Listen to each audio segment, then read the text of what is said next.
How do I test this? I guess I can just ask them, or is there? Yeah, you can do that. Hi, Mariam, can you hear me? Good morning, how are you? Good morning. Seems like it's the other there. Again. You can test it. There's RO Okay, yeah, and that's the test. okay, so, Speaker should be pressed. Then you can test it, test the speaker with the phone.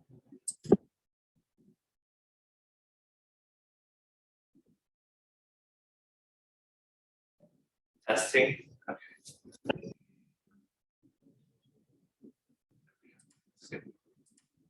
excellent. And then the other thing I need is over here. Where did my sharing? Share screen.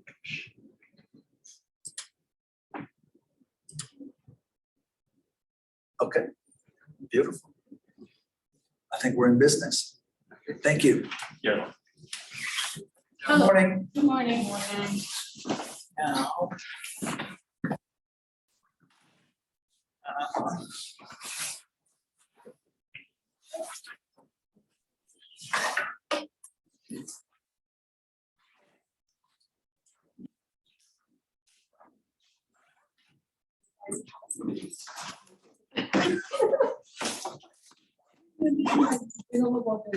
Yeah, I did last time. I need to start drinking more water. You can bring the washroom and you can bring that much water. Right?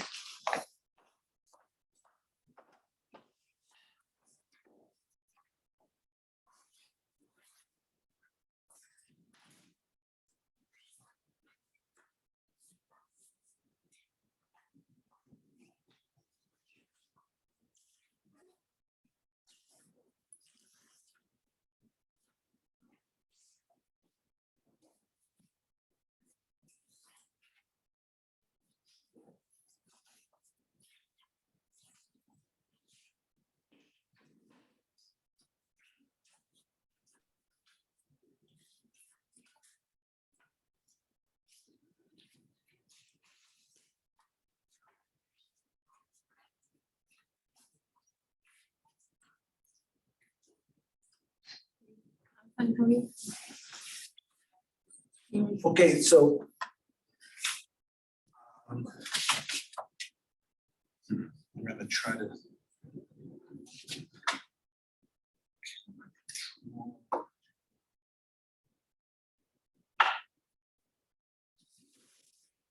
So. For what it's worth, it looks like I'm on the camera sort of thing. Now let's make chat.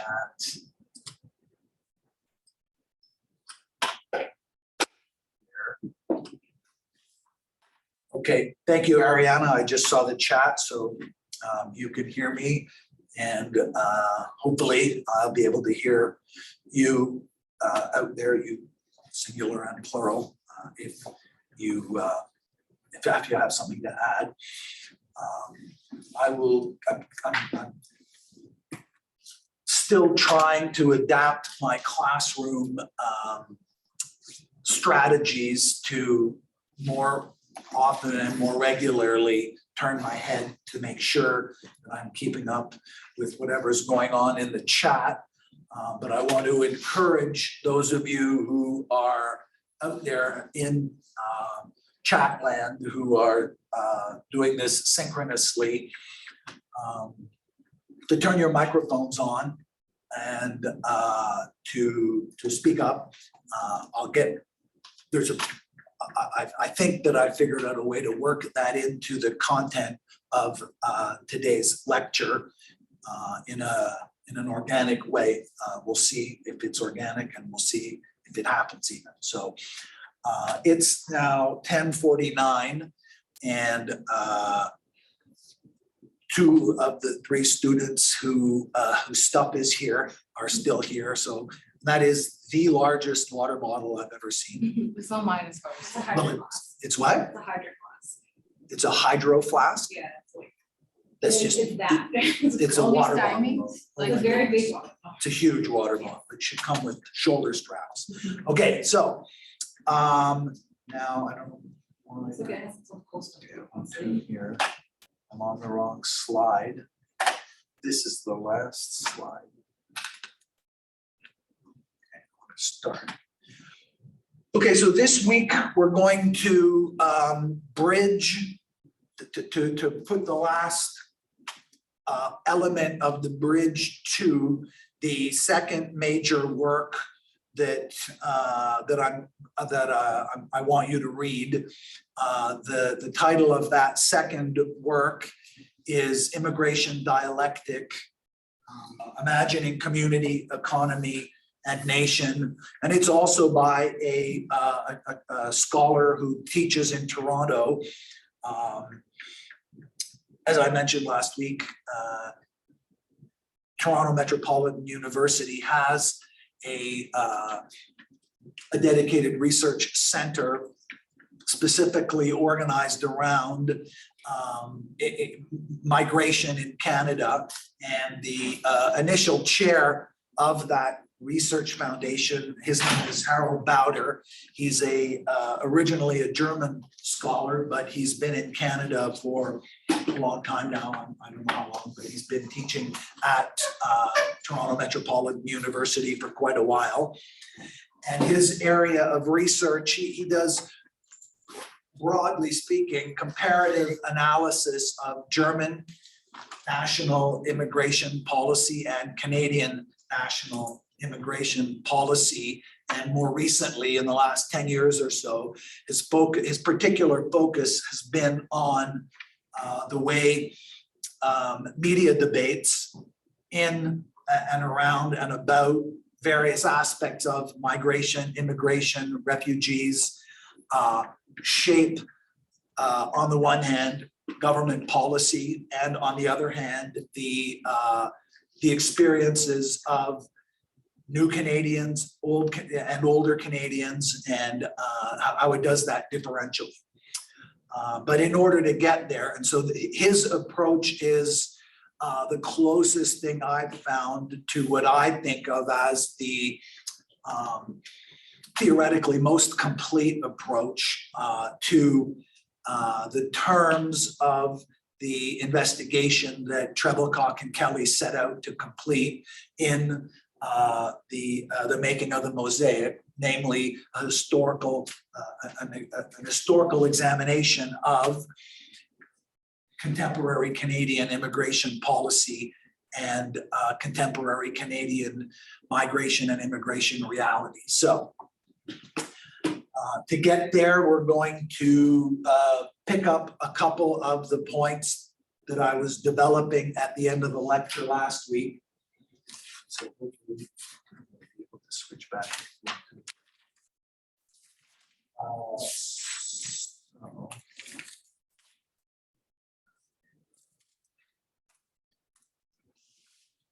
So last week I argued there was what was missing from Kelly and Treblecock from their analysis, organized around the issues, interests, and ideas framework,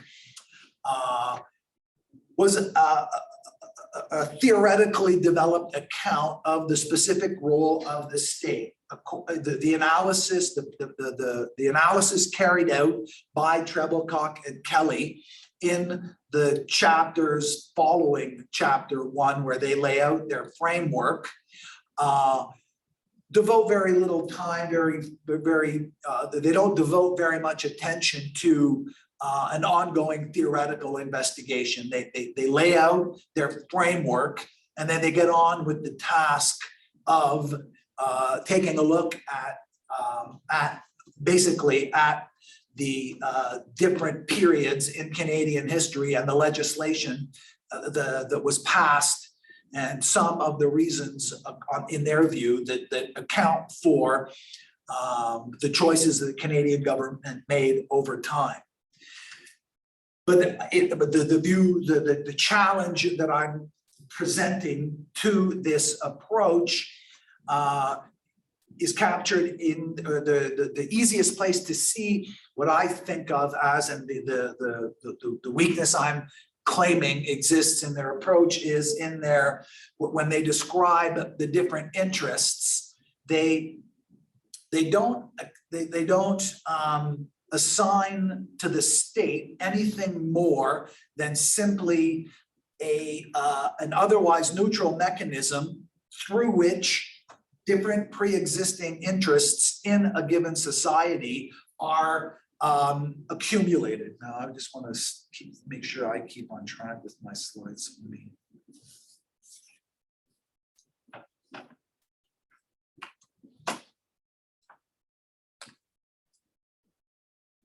And so to support my claim and to model for you how in the social sciences these sorts of arguments are developed, normally the way I do this is for a couple of reasons, normally the way I do this is I get quotes from existing research work on the one hand, out of intellectual honesty, to demonstrate to you that I'm neither inventing this nor am I claiming this to be my own original work. I'm largely articulating and re-articulating views that other scholars have published in the social scientific literature. But in addition to merely covering my own backside to make sure that you're not under the impression that I'm claiming that this is my original research, the arguments themselves, as they're developed in this research, at least almost always, is itself developed on the basis of footnotes and references to this literature. So what I'm doing here in class is, what I'm trying to do here in class is to reproduce for you and with you the way arguments operate in the social sciences. And so the social sciences, roughly speaking, everyone disagrees with everybody about everything. And then they write 20 pages to narrow down a little bit more explicitly exactly who they disagree with, what it is they disagree about, and then what their position is on that thing about which they disagree. So now let's try to get moving here. Where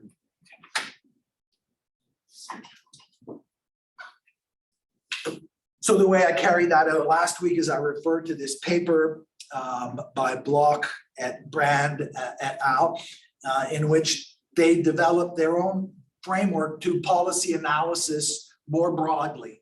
Trebilcock and Kelly appealed to a very widely used strategy to try to understand historically and in a contemporary way the development of public policy in all kinds of different fields. Trebilcock and Kelly's approach was not developed by scholars of migration. It was developed by scholars of public policy. Why do governments, and it's mostly focused on governments, it's not exclusively on governments, but it's mostly on governments and also international non-governmental organizations, but regulatory agencies and so on. Why and how is it that a particular policy is put forward? Why is the policy more successful or less successful? That's the field of study from which this issues, ideas, and interests framework is not borrowed, but that's its origin, and that's the way it's applied by Trebilcock and Kelly specifically to the issue of the development or the changes in Canadian immigration law and Canadian immigration policy. In contrast to that framework, I found this paper that develops what they describe as historical materialist policy analysis. And they identify the specific difference between existing academic approaches to understanding policy. Their own view is based on the assumption that policy analysis presupposes a theoretically elaborated understanding of society in general and its modes of material reproduction. And so the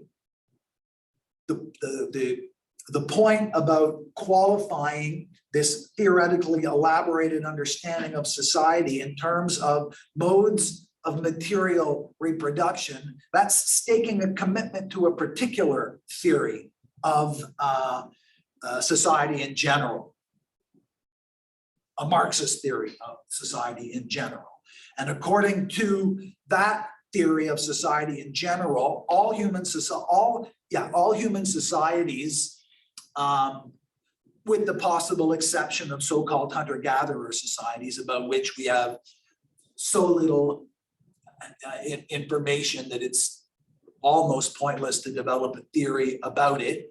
But for other reasons also maybe has to be excluded from this. So all organized human societies in which that are sedentary, so agricultural societies and then post-agricultural societies, industrial society and contemporary, arguably post-industrial societies, all of these societies in the carrying out of their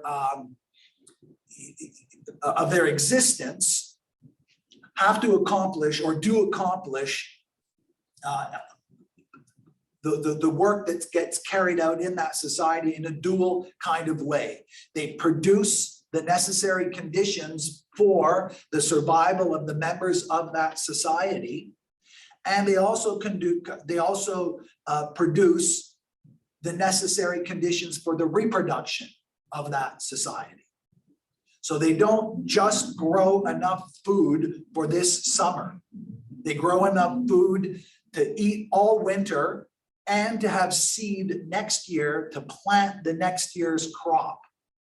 When that's translated to an industrial mode of production, the owner of a business, the successful business owners don't spend all of the money they made, all of the money that's left over after they've paid their expenses and they've recovered, so that if I own a factory and I made 1,000 tables and I sell all 1,000 of my tables, after I paid my workers, after I paid my taxes, after I paid my utility bill, if I spend all my money in the casino, I can't build any more tables because I have to buy more wood, I have to pay my workers.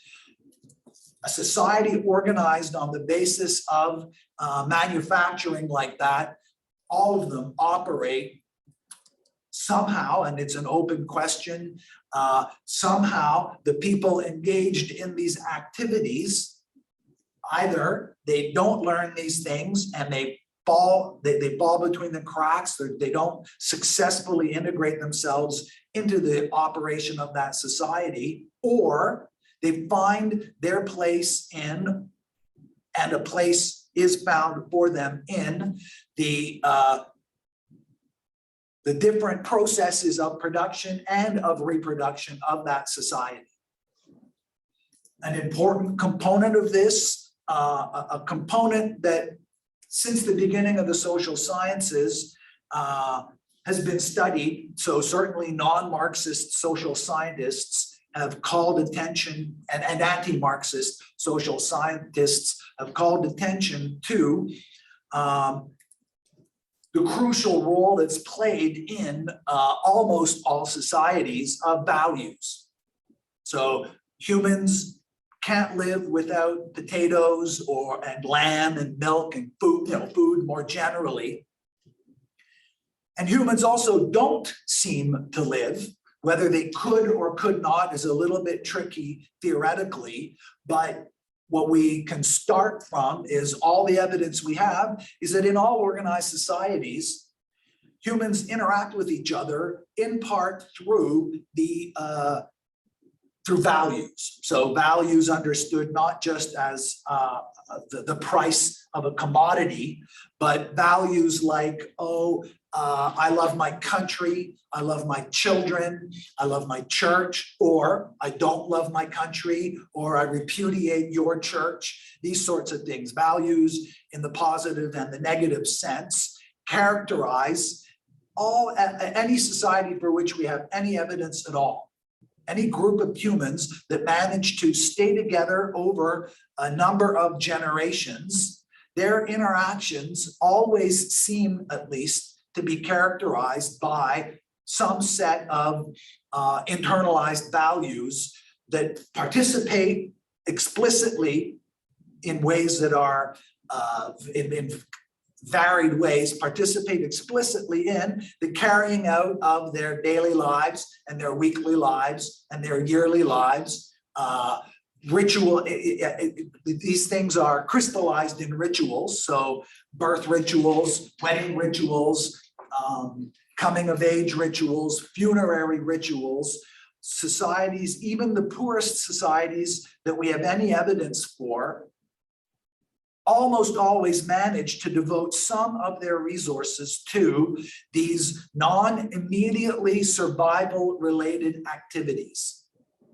If we take a look at the case with which I'm most familiar, let's say, I was going to say it's the most widely studied. I'm not really sure that's true, but a case that is very, very widely studied is that we know in European history, even in years where there were massive crop failures, in many, many places in different European countries, they weren't countries back then, they were kingdoms and so on, but in medieval Europe, even when food was scarce and people were starving to death, in many, many places, some sacrifices were made against that terrible background to do christenings, the Christian ritual when a child is born or when the child reaches a certain age. Marriage ceremonies continued to occur even against the background of terrible poverty and desperation.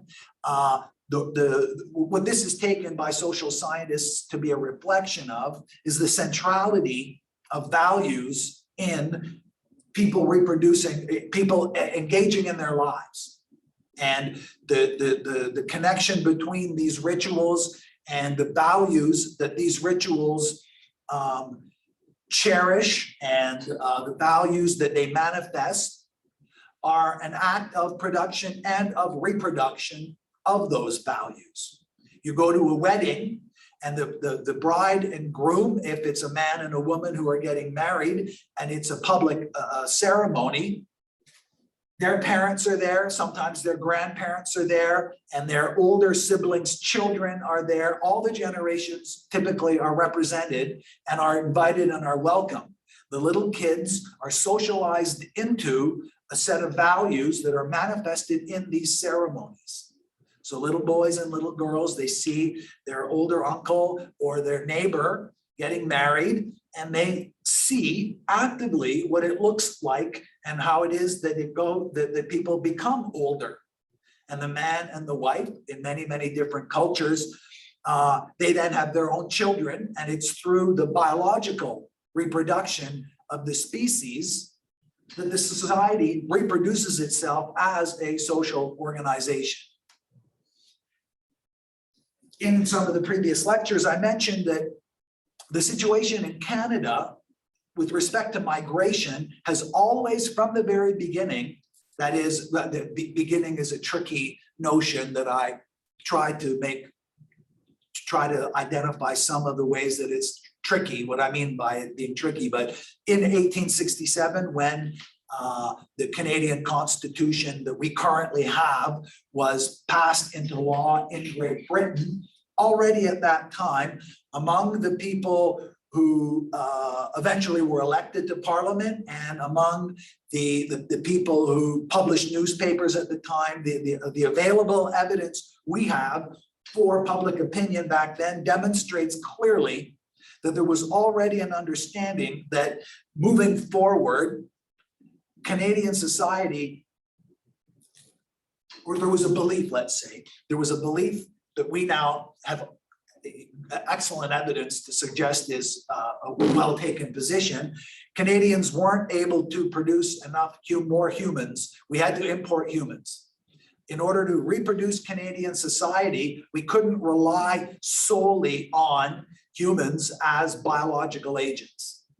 We couldn't make enough babies to have enough grown-ups later to do all of the things that we thought we needed to do in order to be the country that they said they wanted to have. In particular, to keep the United States from colonizing the Western provinces. More people had to come in to claim that farmland.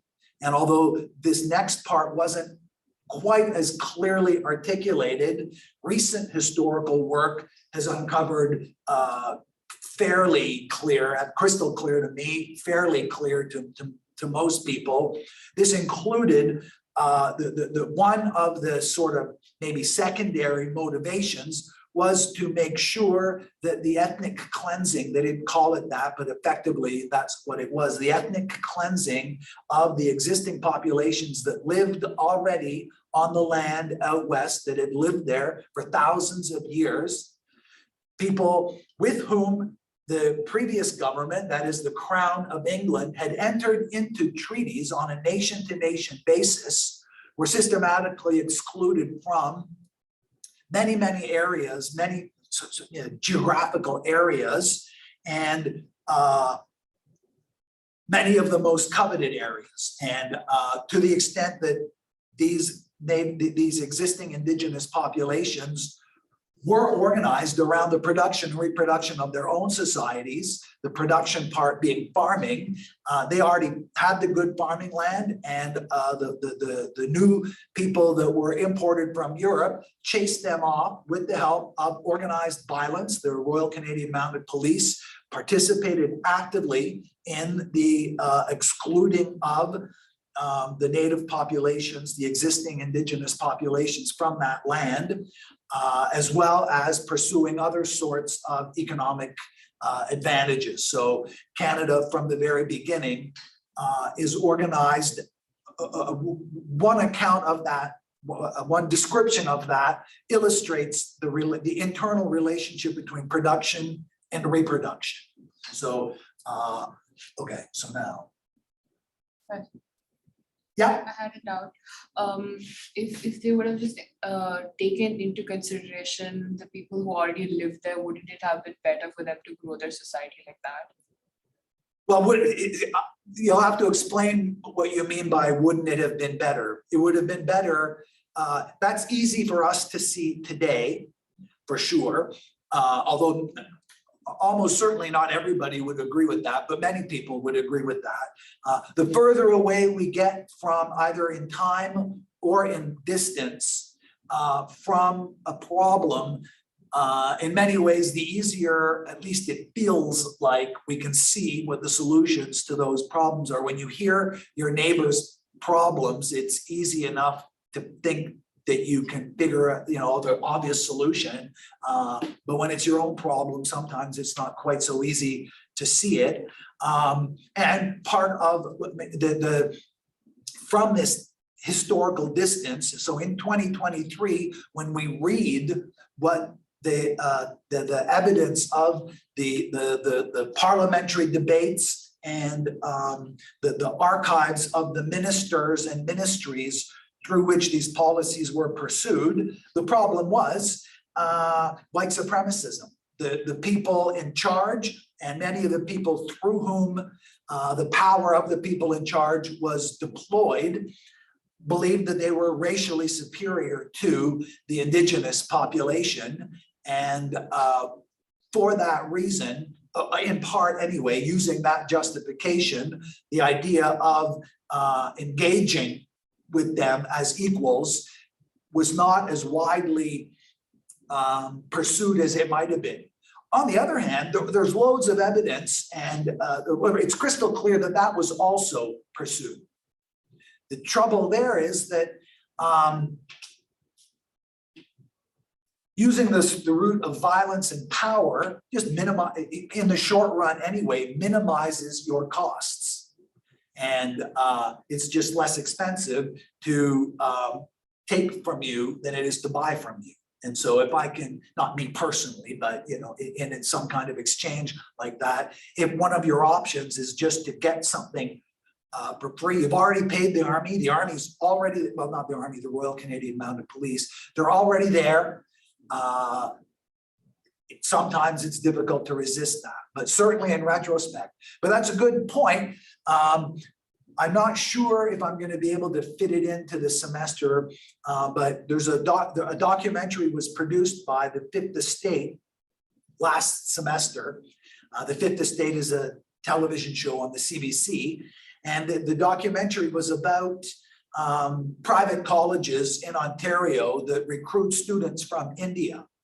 And in 22, so this, the documentary, I'm not sure when it was filmed. It was filmed very recently, so 2022, maybe 2021, very recently. And it shows that that in Canada, the Canadian government, as a result of legislation that the Canadian government passed, that the Ontario government passed, and as a result of decisions made by, on the one hand, for-profit companies in partnership with existing colleges, they have organized post-secondary courses that, according to the documentary, I think the documentary was very compelling, very convincing, was just a cash grab, effectively cheating these international students out of lying to the international students about exactly what they're getting and what it is that they're paying for. In 30, 40 years from now, it's going to be, I think, very, very difficult to explain to the people who live in Canada why it is that starting in 2010 or the early 2000s, all of a sudden, it's going to be difficult to explain this in lots of places, including Canada. Let me make sure, okay, so no chat. Why does the Canadian population, why Canadian society, through its government, decided that we didn't have to pay for post-secondary education, that we were going to let people from everywhere else in the world pay for our post-secondary education? And the way we've done that at Seneca, in Ontario, in Canada, they're doing it at Harvard, they're doing it at Oxford, it's being done all around the world. They're doing it now in China, and everywhere where they can do this, it's being done. You charge double, triple the fees for international students. And it's one thing to pay triple the fee to go to Harvard. At least you're getting a Harvard education at Harvard. Whatever a Harvard education means, that's what you're getting.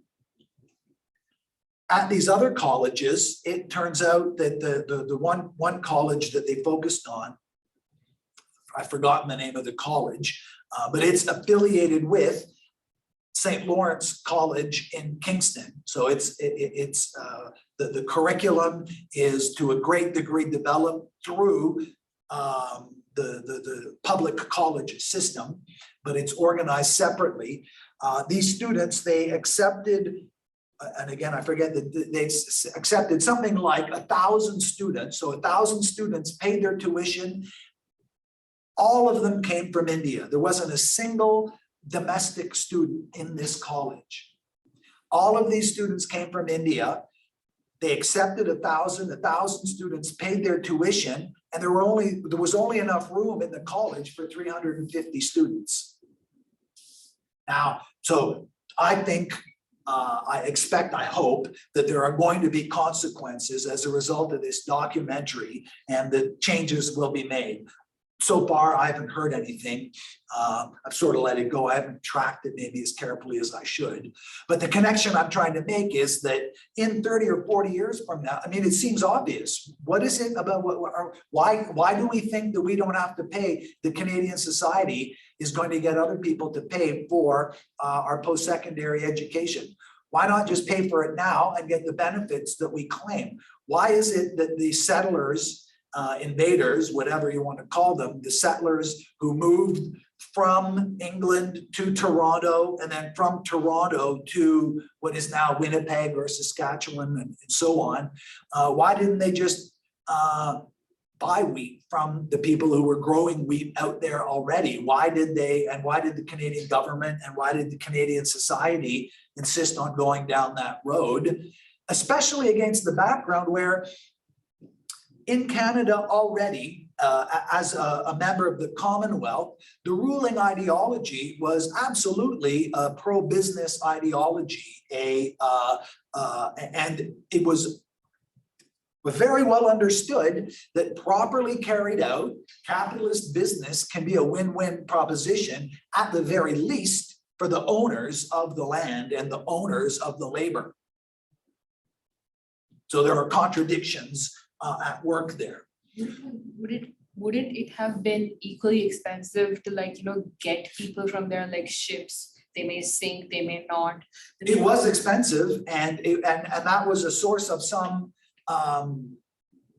that was debated, but the terms of the debate were such that everyone recognized that the potential to realize a return on spending that money to bring more workers in would be realized. And so if we set these farms up, if we had enough workers out there to chop down trees and to dig the mines, we could pay them a wage that is sufficient to get them to do the work, and then sell the commodities that are produced through their labor on either the local market or the international market.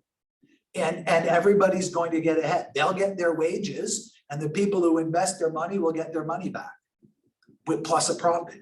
Amanda? Also like a race between countries. Depends how early you're talking in history, but like if England didn't do it, then France would have done it. If France hadn't done it, somebody else would. And at that time, the concern was if it's Or the not United done, States. it's the United States. And the United States was talking about it. And there were people in the United States who could tell that their own invasion of the North American landmass south of the 49th parallel, which is the dividing line which is now the dividing line between Canada and the United States, a dividing line that was agreed upon between the emerging US at the end of the Revolutionary War, when Britain signed a treaty with United States. They agreed provisionally on that dividing line, given the technological possibilities in 1776 when the treaty, when the war ended, and the nature of the relationship between the UK on the one hand and the revolutionaries in the United States on the other. There were no railways out there, and the reality, even their geographical knowledge, what was kind of limited about what was out there. But over the next 100 years, so between 1776 and 1876, there were railways out there, telegraphs were out there. The geographical surveying of the land was much, much more complete, and a much better understanding of the primary resources that were available for capital investment was much more clearly understood.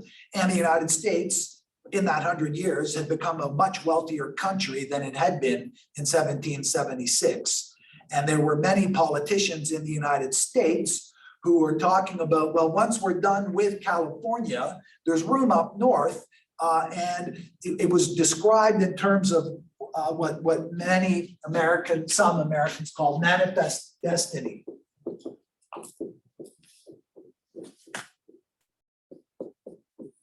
The United States, US mythology about what the United States was organized quite explicitly in terms of a certain specific kind of Protestant Christianity. And some of the early invaders of the North American continent left England in part to escape religious persecution in England, and they came here partly, their own understanding of their journey was God brought them to North America. And this manifest destiny had a strong religious undercurrent. And they believed God wanted, or they said they believed, I think they believed it, I'm not sure what it means though. Still, they said they believed it. God wanted them to settle where they were. And God wanted them to take over and to fructify the land. And there are passages in the Bible that are appealed to suggest that already in the Bible, this was sort of in the settling of North America was prophesied in the Bible. There are passages that were mistranslated to meet the specifically white component, the racially white component of this early mythology. And so this notion of manifest destiny, for a number of different sorts of reasons, suited some sections in the American elite classes. So they left, Yeah, God, gold, and glory. Go so they ahead. left England and then came to US. Yeah. And then were like, okay, we came here because God wanted it and not because they just left England. Right. Okay. Yeah, I mean, it's a complicated story about, but it's widely, many historians, including historians who are critical of every part of this. Nonetheless, the evidence is very clear. If you look at the names of the places that were settled by these invaders, it reflects this this version of what they're doing. They're recreating in their own minds. They're creating here and recreating the best parts of what England could have been, in their view, had England adopted and accepted the religious vision that these particular Protestants had, Puritans. They didn't call themselves Puritans. Their opponents referred to them as Puritans. And eventually, especially in the United States, the subsequent generations embraced this term. And so over the course of the development of the United States, this occurred. But the Canadian component is that, well, I've lost the thread here of where I was going, so I'm just going to come back to my slide and hopefully that will remind me. So, right. Now what I want to, where I'm going with this is I want to develop for you a sense of a clearer philosophical sense of what it is that I think is missing from this interests notion as it's developed by Trebilcock and Kelly. The idea that they describe it very briefly. The vocabulary they use is an austere public choice model, and that captures a fairly widespread view, especially widespread back in the 90s and the early 2000s when Trebilcock and Kelly were doing their research. Widely held view in social science that the proper role of the scientifically legitimate way to understand what governments do, including policy, is simply as a kind of clearinghouse for the negotiation of different interest groups in any given society. And the role of values in all of that ends up being discounted at the end of this clearinghouse. So whatever they say their values are, the reality of it is demonstrated, completely exhausted by and completely captured by the resulting bargains that are achieved at the end of it. So the role of values is ultimately squeezed out of any kind of social scientific account. All that really matters on this view at the end of the day is who had the power and did they get what they wanted? And if they didn't get what they wanted, why didn't they get what they wanted if they had that power? And I think that's a short-sighted view. And in particular, what it fails to account for is the way governments actually operate and the way humans actually operate through all of these institutions.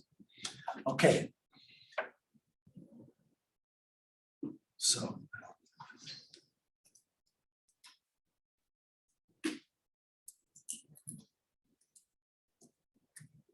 Okay, so here, now I missed something. I suppose this concept is in line with the discussion post video prioritizing economics when it comes to our immigration. Yes, exactly. Now, so thank you, Stacey. That's a crucial point. And what the HMPA approach and what Bowder's dialectical approach that we'll be looking at in the weeks to come suggests is that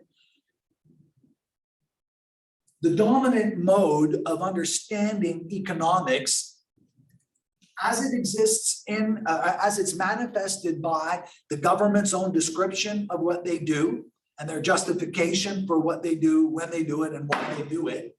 And also the dominant view as it's expressed in economics departments and in some other areas of the social sciences is inadequate to the data available. That's my argument. That's the argument I'm trying to draw out of the historical materialist policy analysis framework and the other areas of social science that I'm going to try to weave into this sort of counter account of the making of the mosaic.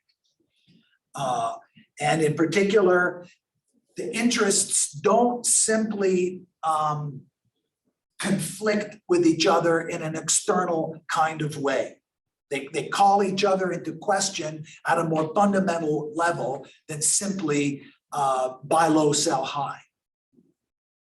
Buy low, sell high has never, so far anyway, accurately described the experience, has never accurately, completely described the experience humans have of engaging in a society.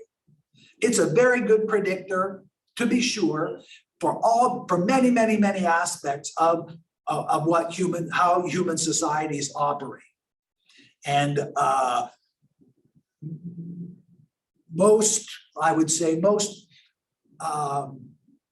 intellectually responsible proponents of either HMPA or all these other approaches acknowledge, and certainly Marx himself absolutely acknowledged the real improvements in human standards of living that were realized by the transformation first of European society into a capitalist society, where the mechanisms of the production of what was needed for human survival were transformed from the feudal system to a capitalist system, which is to some degree characterized by buy low, sell high.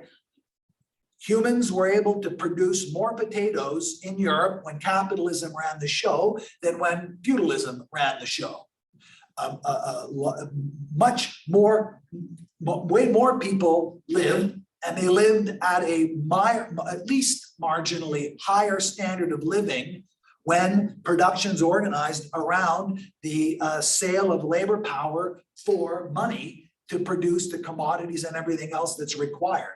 Marx in the Communist Manifesto clearly laid out the huge increase in human productivity that was realized by the displacement of the feudal aristocracy in Europe by the banking aristocracy.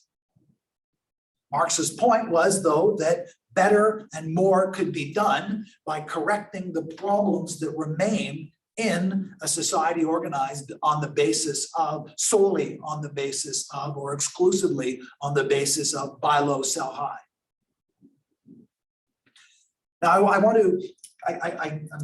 periodically going to try to circle back to this point. I want to highlight for you that the position I'm developing and one of the reasons for using quotes from papers is to reassure myself, maybe reassure you that this isn't just a hobby of mine, or this isn't just I happen to like this better.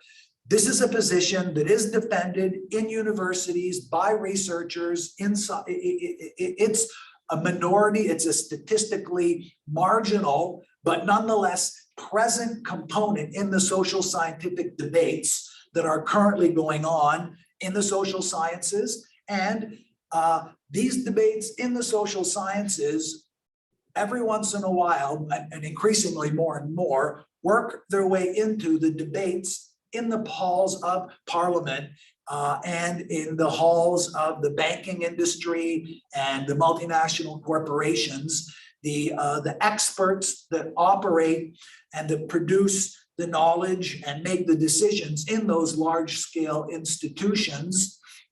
Almost all of them went to university. Almost all of them acquired their background intellectual formation in that context. And many of them moved back and forth between, the Larry Summers, who has that, anyway, Larry Summers was the president of Harvard University, but between, I think he went back to Harvard, but he was also Bill Clinton's Secretary of Commerce. So he went from being a super successful economist in his own right, and then promoted eventually to being the president of Harvard in a way, but not completely, but in a way, the highest position an academic could have, so sort of.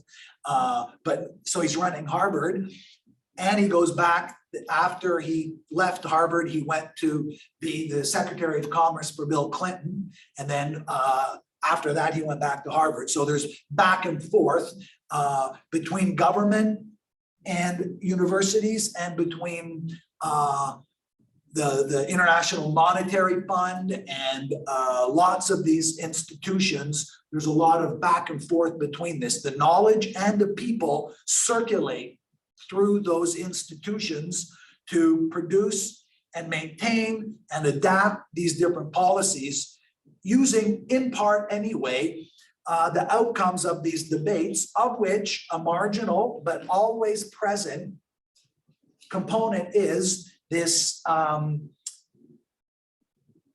Marxist approach. Basically, it's a minority view, but what I want to insist, it's not just my own particular flavor or favorite thing. It's in there regularly, and it goes in cycles also a little bit. And in the last 10 years or so, there's been a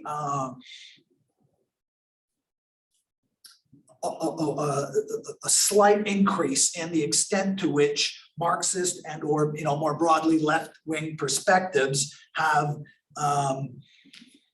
been influential in social scientific circles, and to some degree even a little bit more broadly. So an example is Bernie Sanders almost got to run for the Democratic Party, and Bernie Sanders has at some points in his career described himself as a socialist. So even in the United States, this phenomenon has manifested itself. Okay, so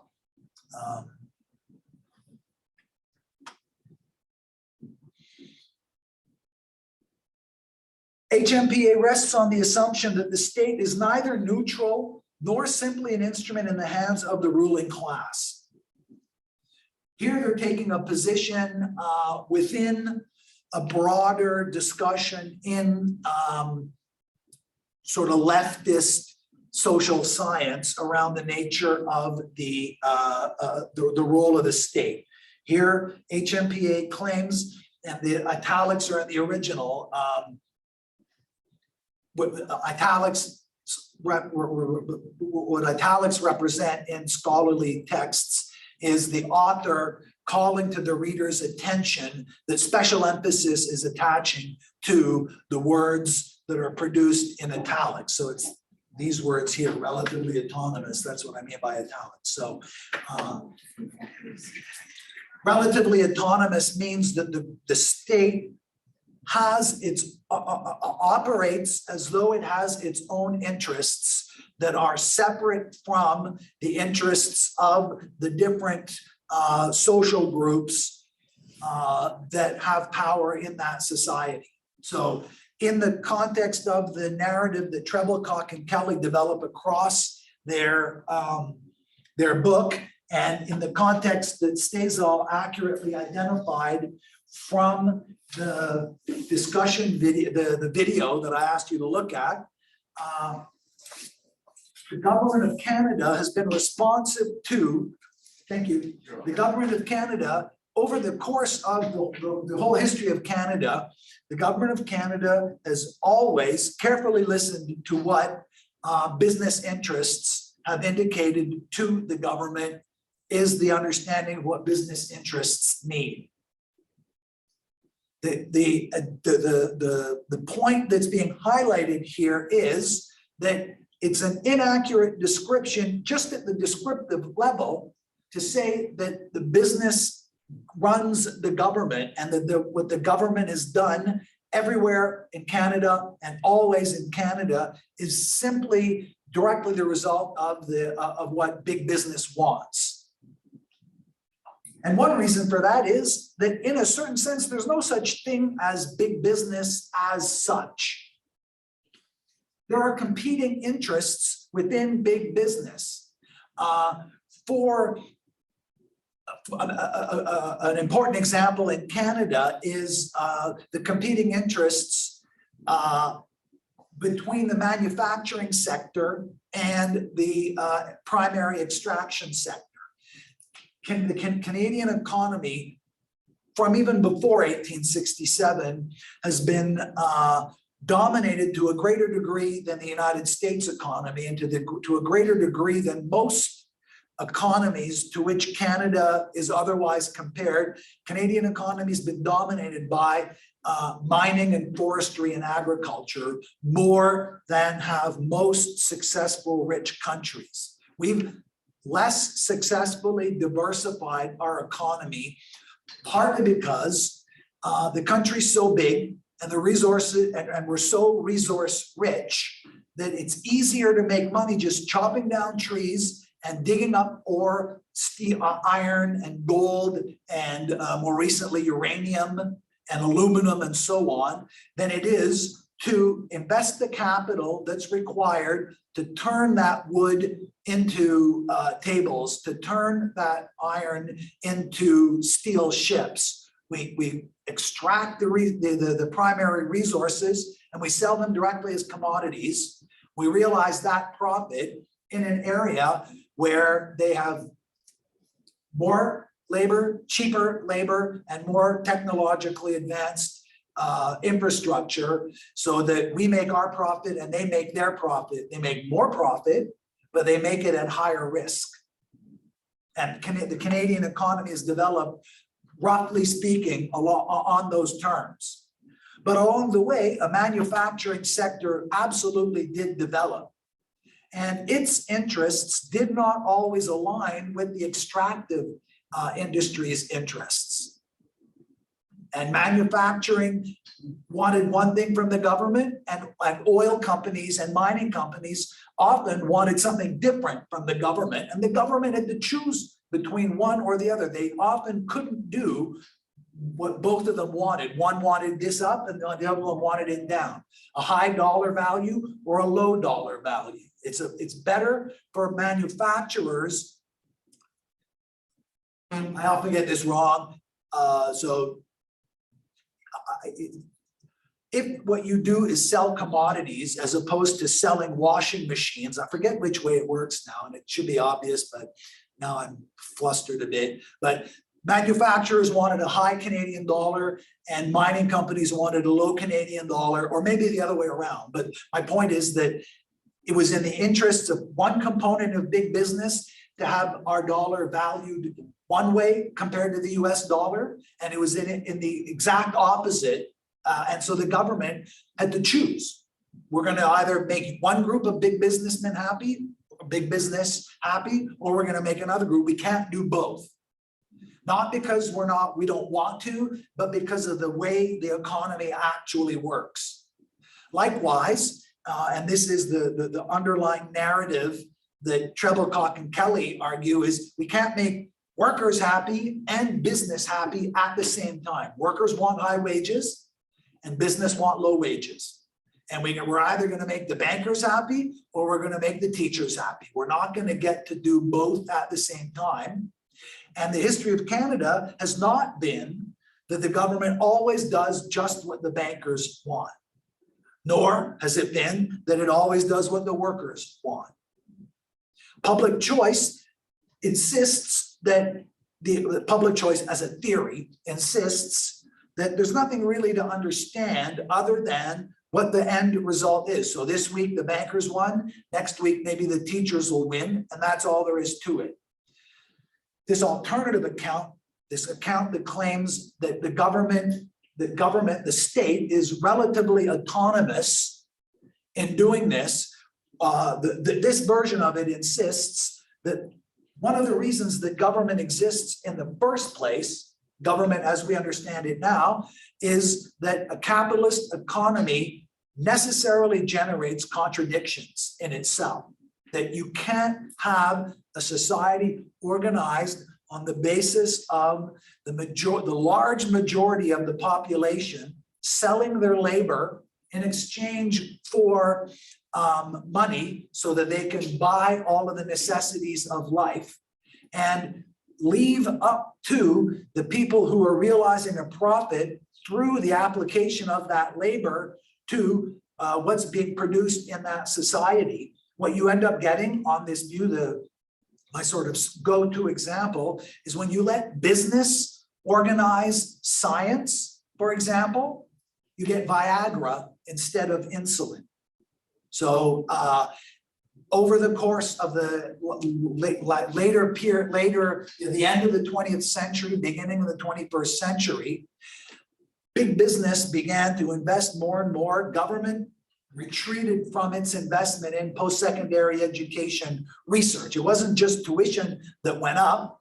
Research money shifted from being funded, when the governments funded university research, they essentially, what they did is they just backed the truck up to the university, dumped in millions of dollars, and they told the professors to go for it and study what you think is going to be good and important, and we'll let you do it.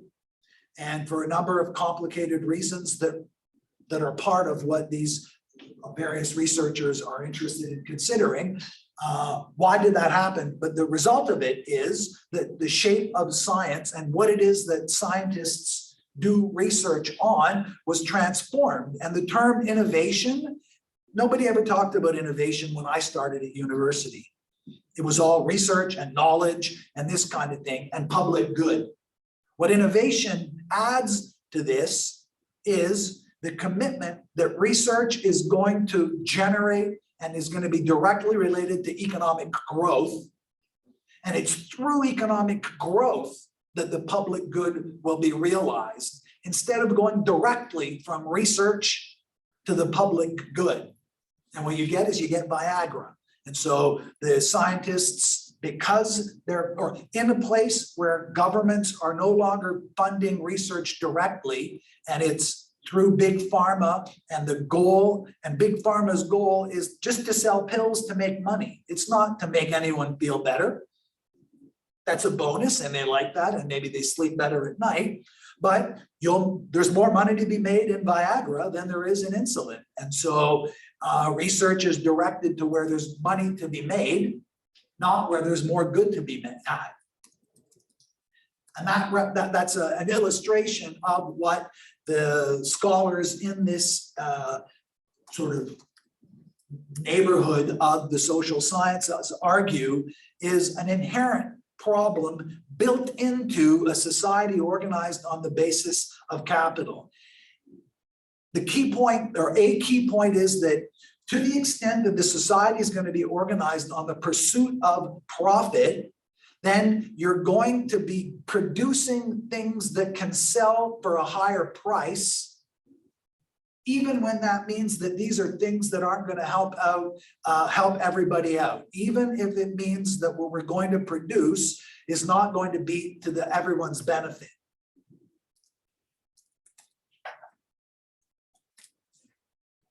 So what they write is, in doing so in being relatively autonomous, the state does not simply aggregate pre-given interests of different social forces. Rather, it translates the latent interests of social forces into specific policies which have the potential to contribute to the regulation of the contradictions and crisis tendencies in a social formation along specific interests. So in Canada, ultimately, the manufacturing sector was effectively destroyed in Canada as a result, at the same time as the Canada-US Free Trade Agreement was signed.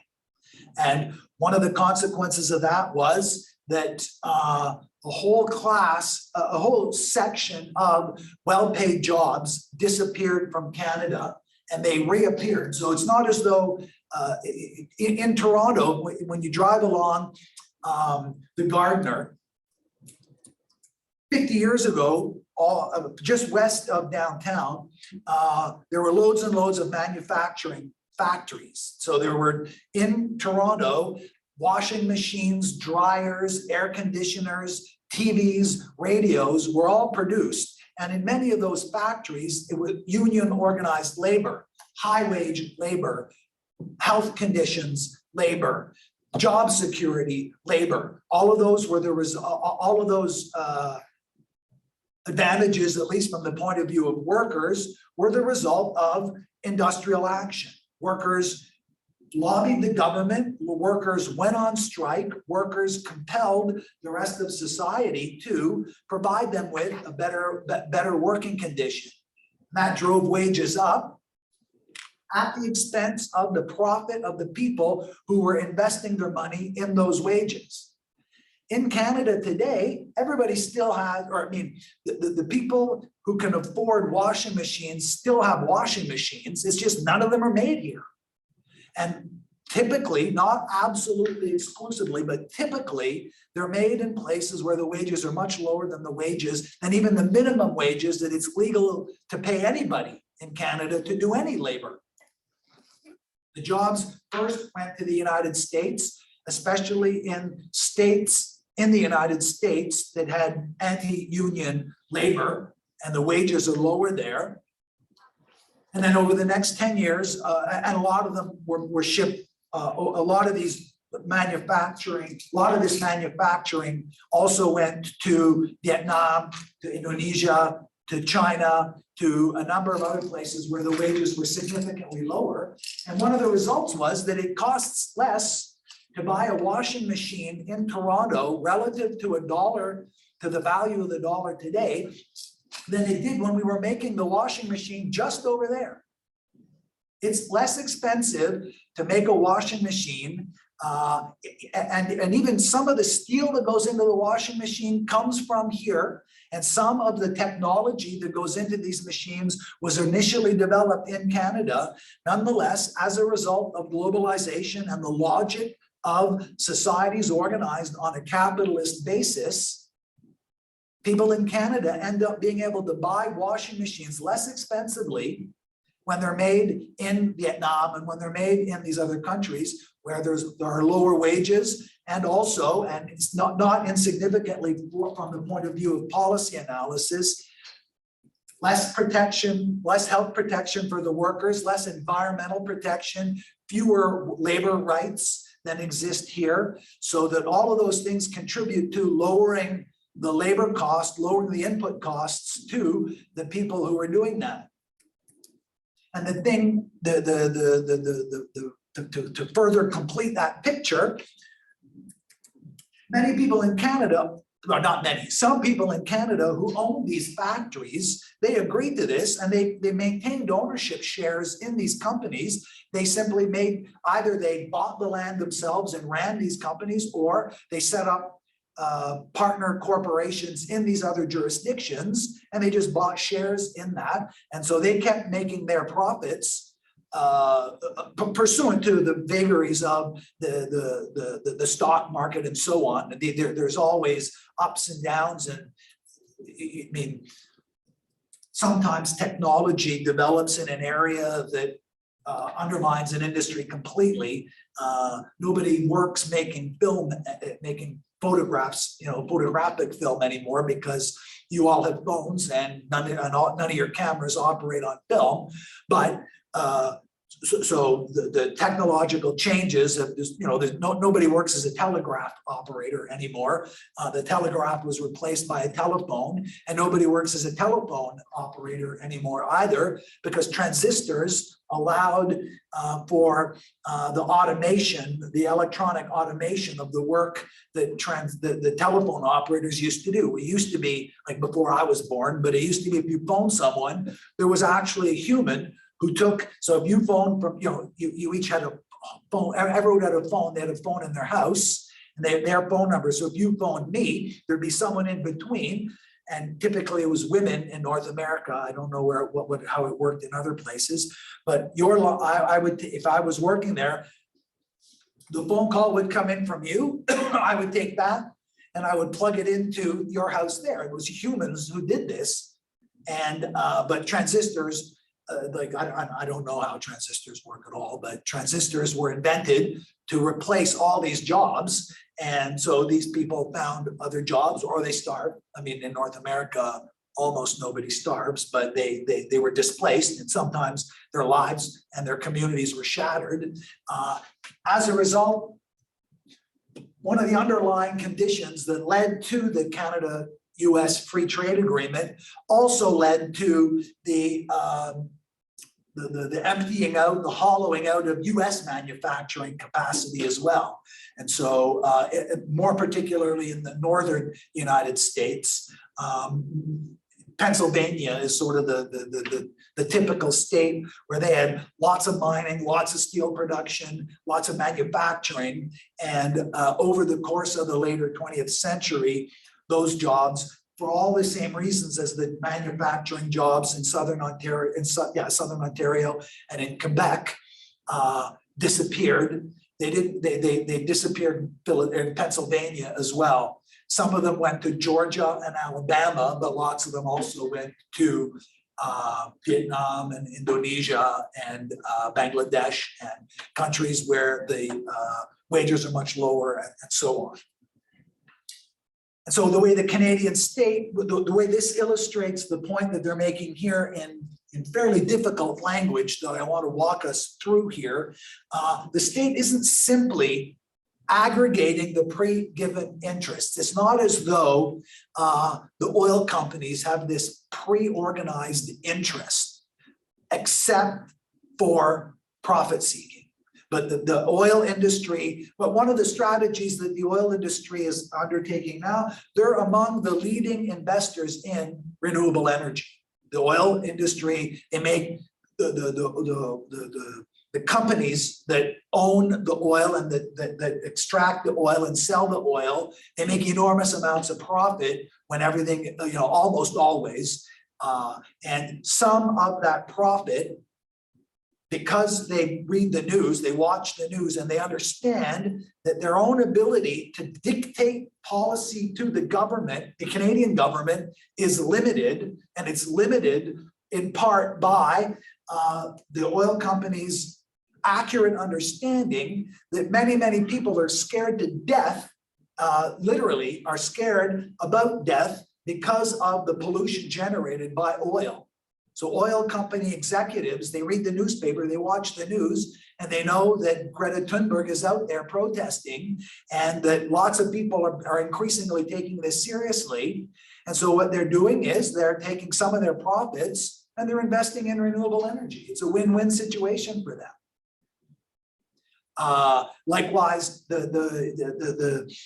the Saudi royal family has invested enormous amounts of their wealth in these kinds of future-oriented investments, because they understand that oil is under a lot of pressure.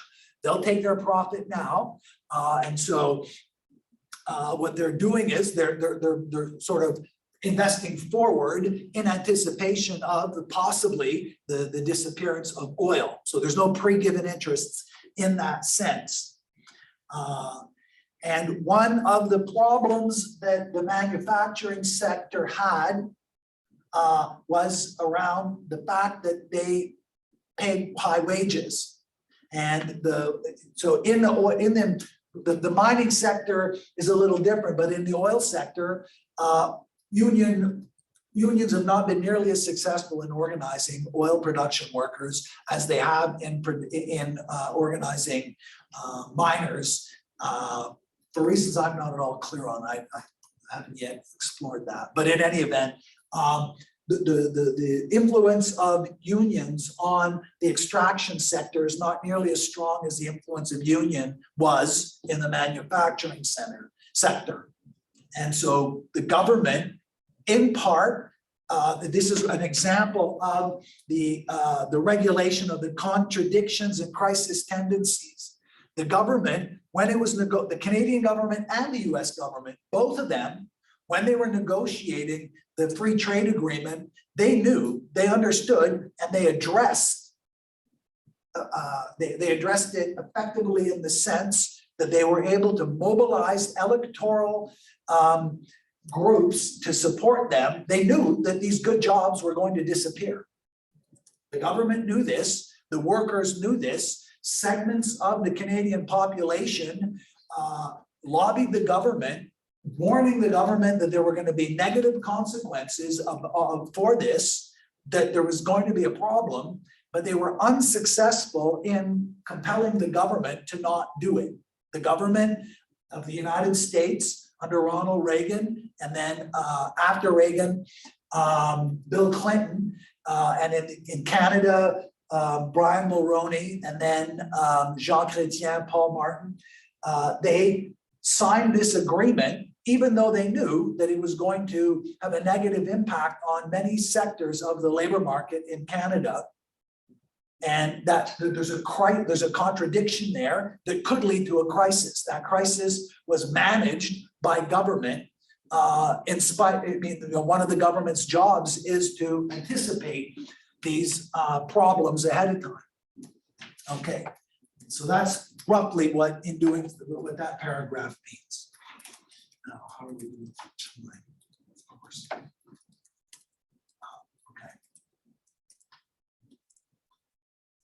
So now, however, in political reality, classes and class fractions do not act this way. In order to make sense of that claim, so classes and class fractions. Here, to make sense of that claim, we're confronted with a difficulty within the social sciences, and a difficulty that that isn't specific to the social sciences, but is more sharply experienced in the social sciences compared to the natural sciences. That is, you develop a specific kind of vocabulary, and sometimes that vocabulary is derived, or the same term exists in other sciences with a different meaning, or in everyday discourse with a different meaning. So to take the example of classes, in mathematics, in set theory, some versions of set theory distinguish between sets and classes. Classes are sets that can't have sets as their elements. I don't need to go too much into set theory, just that classes is a term that's used in mathematics. Classes is a term that's used in pedagogy, right? Grade 2, you're in your class is a group of, it's a cohort of same age students. They're one class and so on. Classes in everyday English, in some contexts, it means grade schools and, you're in class right now and so on. But in other contexts, classes has a broadly sociological sense. And it means, what do you understand by the sociological meaning of class out there? So Stasel says covering all their revenue. Oh, wait a minute, maybe not, I'm not sure that. Well, that's one version of it, Stasel points out, a role in society, but there's another meaning. Economic classes, right? Socioeconomic classes. So there's millionaires, there's middle class, there's whatever is they're organized hierarchically, right? So that there's the millionaires, there's the middle class, and then below them there's Low another income class. earners. Low income earners, something, low wage workers. And so there's this broad sense. Within Marxism, that's not how they understand, that's not how Marxists understand the term a class. And there's a great deal of disagreement, there's confusion, disagreement, but what Marx wrote about classes is that it's the description of the relationship between a person, but between who controls the means of production. That's what distinguishes between the classes. There's a working class and there's a ruling class. And the ruling class controls the means of production, and everybody else works for the ruling class. But a class in Marx's sense is not made up of individual humans. So the working class is not Bob and Janet and Amanda and so on. It's not a bunch of people. It's not separated out like that. It's everybody.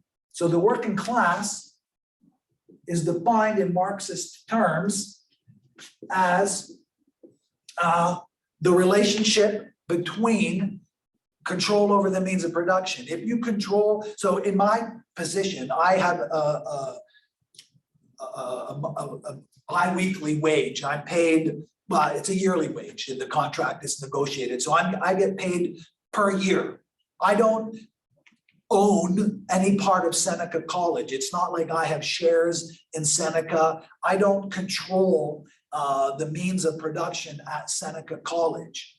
On the other hand, though, by law, I'm required, there's probably some way of getting around it, but I never looked into it. I'm required every 2 weeks, someone, I'm not really sure who, some money's taken out of my paycheck and put into a pension plan.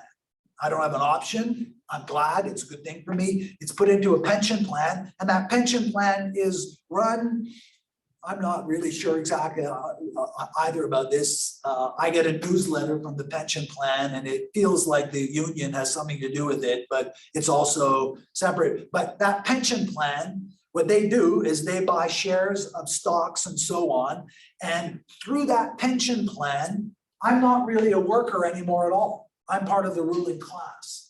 Even though I don't directly control it, it's not as though I could phone one of these companies up and say, well, I own 0.047% of one share, so stop doing what you're doing, or it's not control in that way, but I stand to benefit.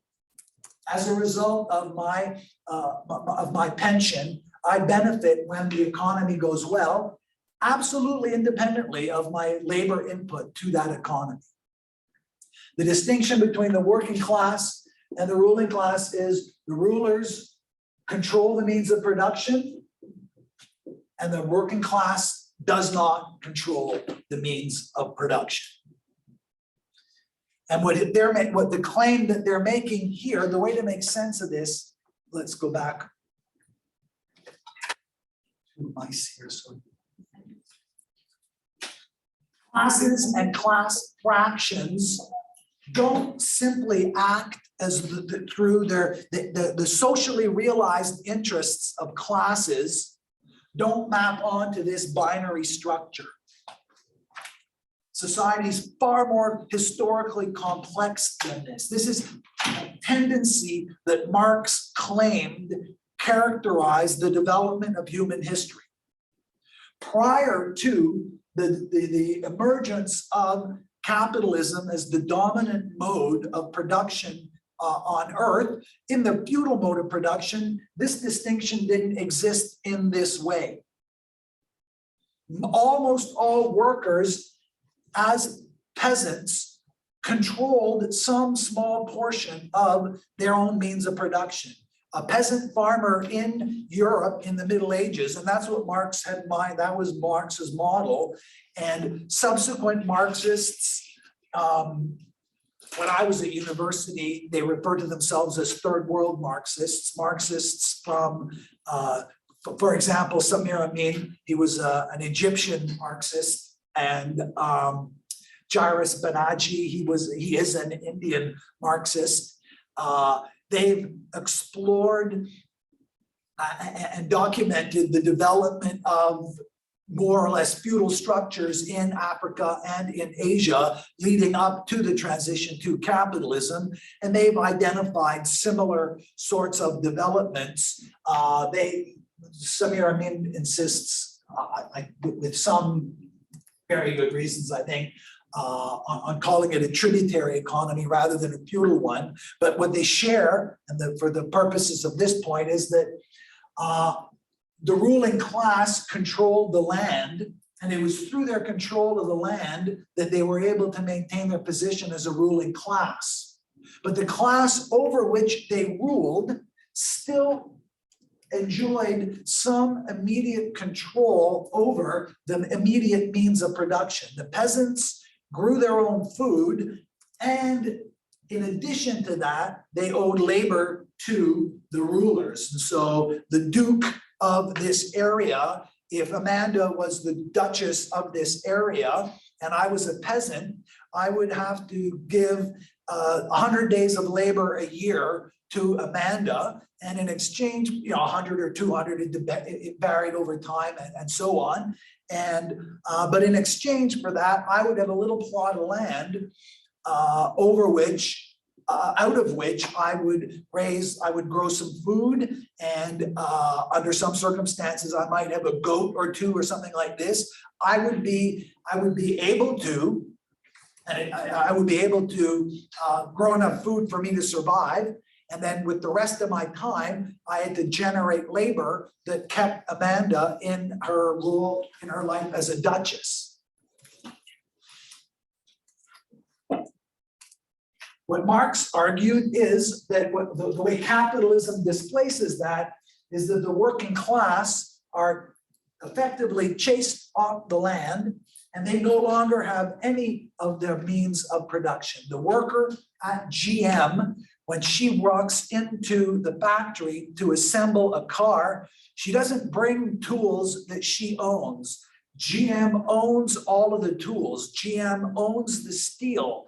GM makes all of the decisions. She gets there, and already in Marx's day, this was slowly beginning to happen. I forget what Ford's first name is now.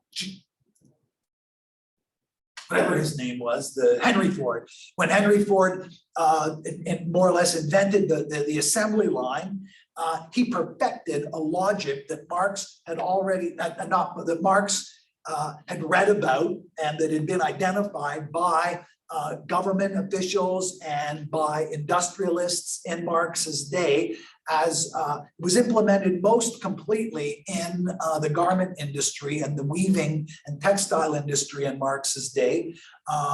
But the transition in the UK was from peasants in their spare time compiling and producing with their own tools for sale to someone in between them, the components of the eventual textiles.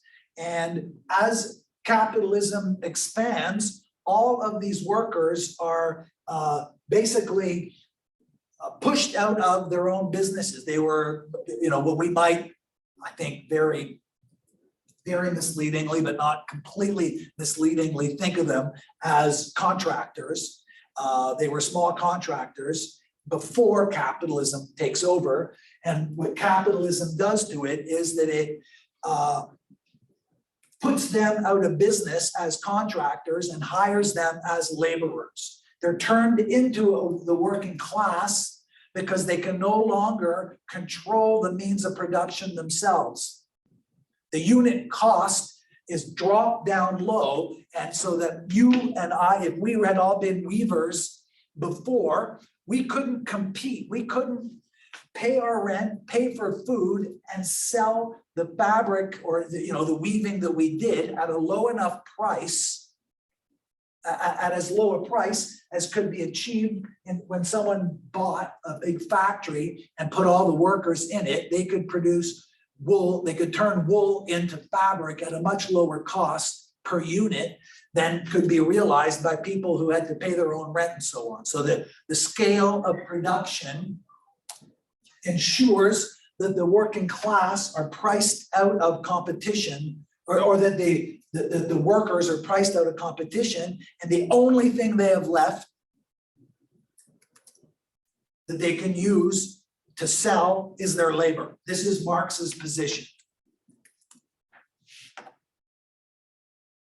Under those circumstances, classes on, so there's two classes now, so.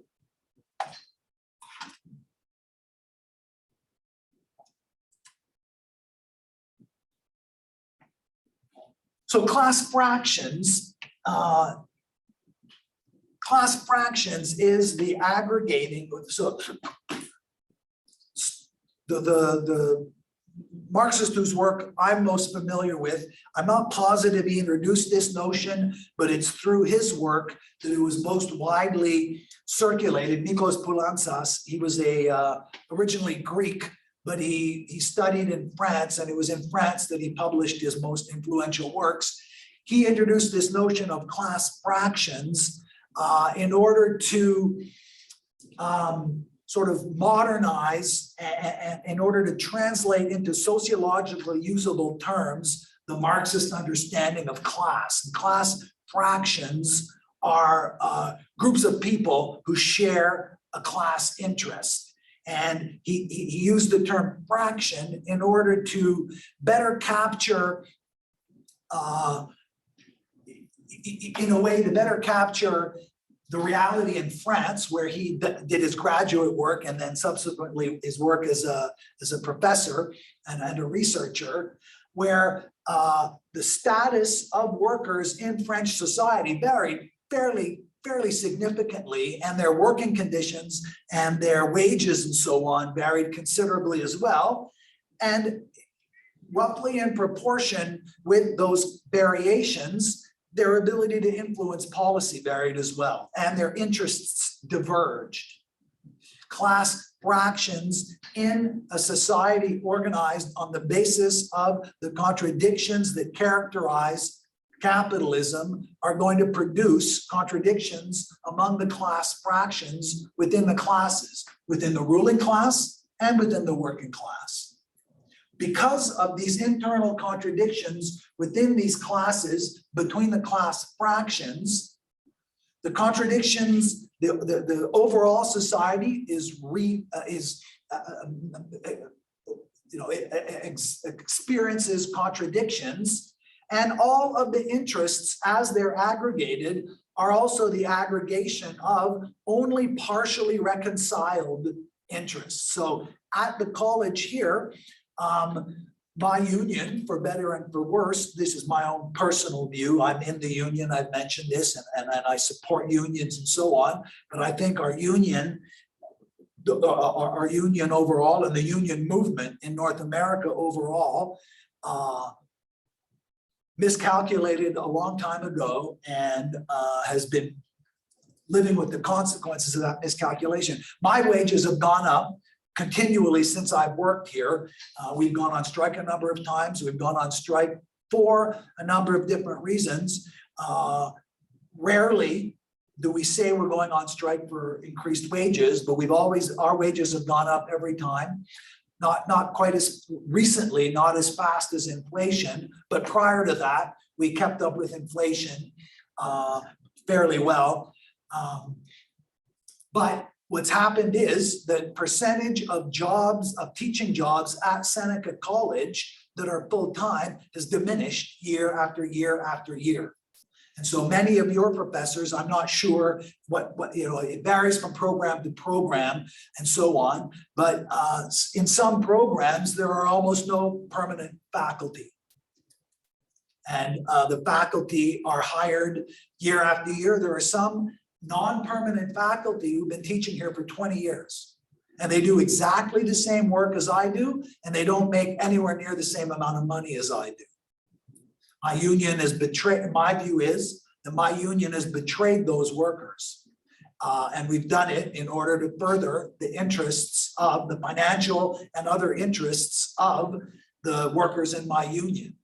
The college, as I think I mentioned this last week, the college has contracted out lots of work just since I've been here. Work that used to be done by college employees is now no longer done, much of the work that used to be done by college employees is now done by outside contractors. And to that degree, their interests as workers are at odds with my interest as a worker. And their interests as workers and my interests as a worker are sometimes, at least arguably, at odds with your interests as citizen students in this college. Your interests as citizen students are to, I think, lower tuition fees. I think the tuition fees you pay are outrageous. I think it's especially outrageous for international students for a number of reasons, but even the student fees that domestic students pay are outrageous. And as a worker, I mean, I'm in addition to being a worker, I'm also a parent, and my children went to university, and to the extent that I've helped them, that I paid for it, which I was glad to do, which I think they benefited from, absolutely.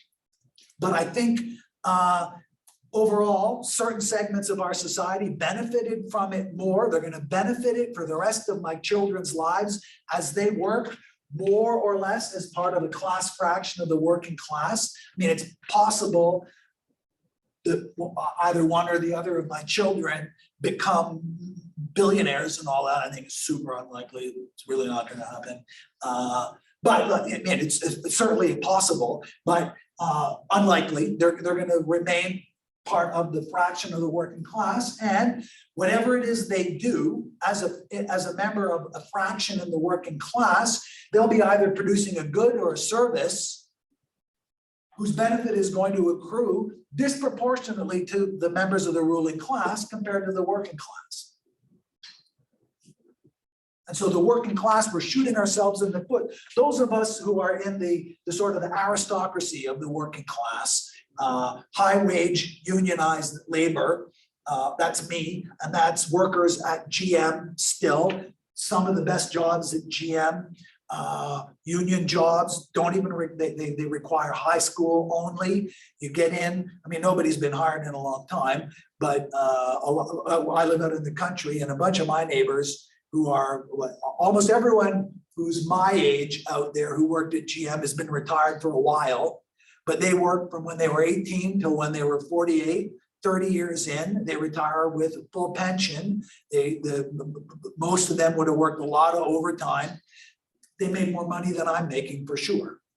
In their best years, they would have made more money than I'm making right now, adjusted to inflation, to work a lot more hours than I work. But they produce cars, right? And everyone needs cars. I don't think you can go apple to apple to compare what through my role as a professor I contributed to society, to see how you'd calculate what through their role as an assembly worker at GM. But in terms of salary, very close. And so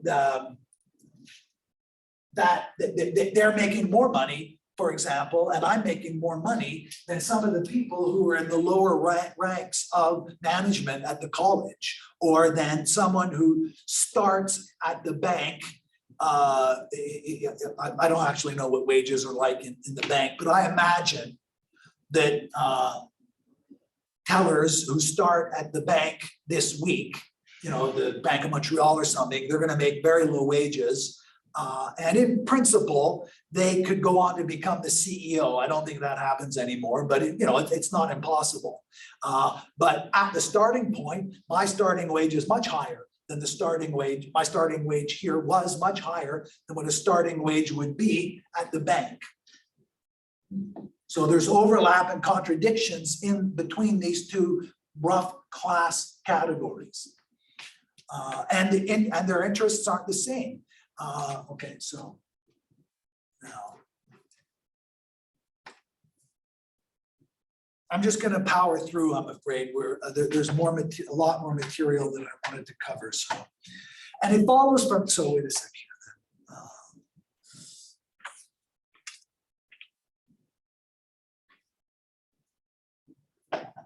Right. Now, how does this work out? So these classes and class fractions don't operate the way Treble-Cock and Kelly's model suggests, that there's business interest and worker interest. Those interests themselves are internally divided, and they're internally divided not just randomly according to the view that I'm trying to describe and eventually defend. They're divided in contradictory ways, contradictions about which this theoretically elaborated, or the theoretically elaborated account of society proposes an explanation for. And as a result, so independently of how successful that theoretical account of why it is these divisions exist, what's quite clear, and what Treble-Cock and Kelly do, and otherwise, they do I think, a very good job of giving an empirical description of all of these events. Let's see now. Some more data. I'm just checking my chat here. Okay. So these struggles don't map onto this ruling class, working class thing. That's not what it looks like at all. And this view, because that's not what it is.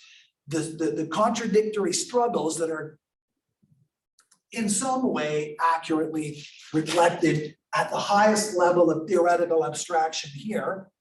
When we turn our attention to the actual working out in society, we get really the different political actors, parties, interest groups, and state apparatuses. Now, these parties are organized. So here we have some similarity to the framework, the ideas, interests, and institutions framework. The difference is that this model insists from the outset, from the theoretical perspective, that there are contradictions within all of those, within all of the aggregating that occurs in parties and interest groups and the state apparatuses, and that the consequence of these internal contradictions is the permanent possibility, the permanent problem of instability. And instability is against, in some ways, against everybody's interest, but it's especially against the interests. It's especially the destabilization affects the people who benefit the most from society more than it harms everyone else. And at the very least, we know that when business comments on international affairs, over and over and over, they identify instability as the primary concern that they want government to address. That business interests ultimately can live with giving their workers a raise. What they can't live with are strikes across all the different sectors and labor unrest. They'd rather pay higher wages for a longer period of labor peace than they would continue to struggle over and over and over and get and extract a lower wage from their workers. The ruling class understands that in order to maintain, the ruling class over and over asserts, at least, let's say, doesn't necessarily understand anything, it asserts and it attempts to use its influence to maintain stability where it can and restore stability when it's been disrupted or disturbed. And so these parties, interest groups, and state apparatuses, what they're partly there to do is to pre-organize the conditions under which they're doing what they're doing to prevent and minimize the instability that is the result of these contradictions.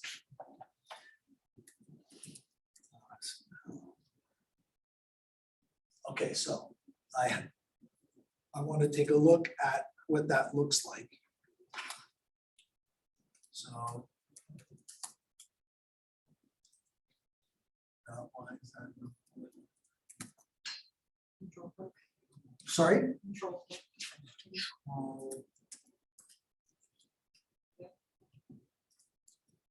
I think I've got to minimize this screen somehow.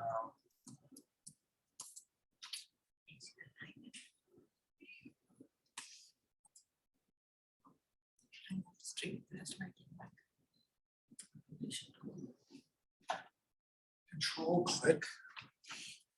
There we go. Okay, thank you. There we go. So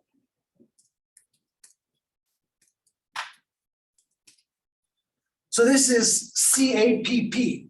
CAP's work is currently carried through a variety of specialized policy groups supported by CAP staff, CAP members, subject matter experts, and working groups. CAP's, so vision and mission. CAP's vision is to enhance Canada's prosperity by enabling responsible growth of Canada's upstream oil and natural gas industry. They don't even tell you what CAP means, right? And it's this, in a certain way, that lack of transparency produces, it gives you, it reveals its own ideological nature. It's the Canadian Association of Petroleum Producers. But they don't, it's too, the term is now, from a public perception point of view, toxic and dirty. They don't even want to name themselves because they understand that everyone hates them. Or they're worried about everyone hating them, something along those lines. That, of course, is not going to be articulated explicitly anywhere on this. I looked at it very quickly, so I didn't drill down into this especially. But this is an example of the way that an interest group organizes itself. And one of the things that it does, it tells us right on the face of this. This is the about section of the web page. Let's just, I wonder what the front page is. We'll just go there for a second. Canada's upstream oil and natural gas industry. Right, so they've got Indigenous and equity, or whatever equity, I don't know what ESG stands for. Whatever ESG stands for, Indigenous engagement and climate commitment. That's what you associate, right? When you think of Canada's oil industry, not really, right? They're trying to position themselves. They're trying to produce a policy space to maximize their ability to protect the interests of the interests that they've been organized to protect. And they do it in part, this is where hegemony comes in. Instead of just negotiating prices, instead of just trying to bargain and so on, what they're doing is they're engaging with the government, and then they're engaging with us and you in order to convince you that the oil and gas can be part of the future solution to the problems that we're all currently facing.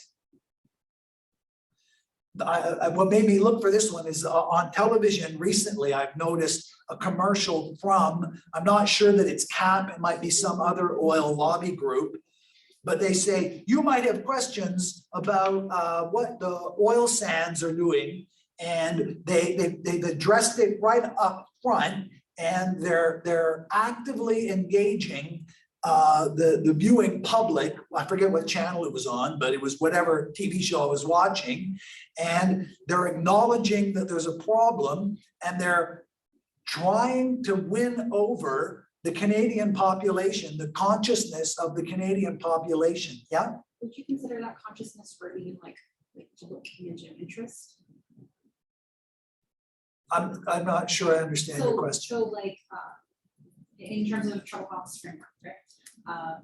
If an interest is to do like maybe damage control or to prevent a certain crisis from spiraling, would you consider public image or would you like excessive press coverage in a good light?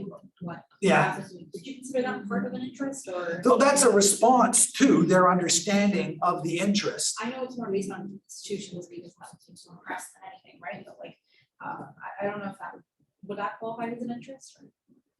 Not all by itself. It's a tool that's being used. So let's take a look at another one of so there's a couple I want to. So another one that does much the same thing. The Canadian Gaming Association, right? Do you know what the Canadian Gaming Association is? It's gambling, right? So it's not playing a game, it's gambling. And they've been hugely successful in the last couple of years in generating a policy outcome that they've been after for a long, long time. I think that the gamblers are trying to displace the pornography producers as the owners of the internet. It looks like they're winning, but just based on an old fart who doesn't really follow the internet especially carefully. But I watch sports, and sports has been almost completely transformed in the last couple of years by this. And I was going to say shameful, that's much too strong. Even embarrassing is a little bit too strong, but I watch sports. Okay, it's not great, but I don't think too many people, or I used to not think so much that many people were getting hurt by it. I'm probably mistaken even about that. But with the gambling, it's crystal clear. People are killing themselves. People are losing money. Gambling like this is a nightmare for society. And a nightmare for many people. I saw a study that I couldn't track again this morning that was part of this presentation, but something like 60 or 70% of the people engaged in online gambling have been identified by the websites as problem gamblers. They know that according to this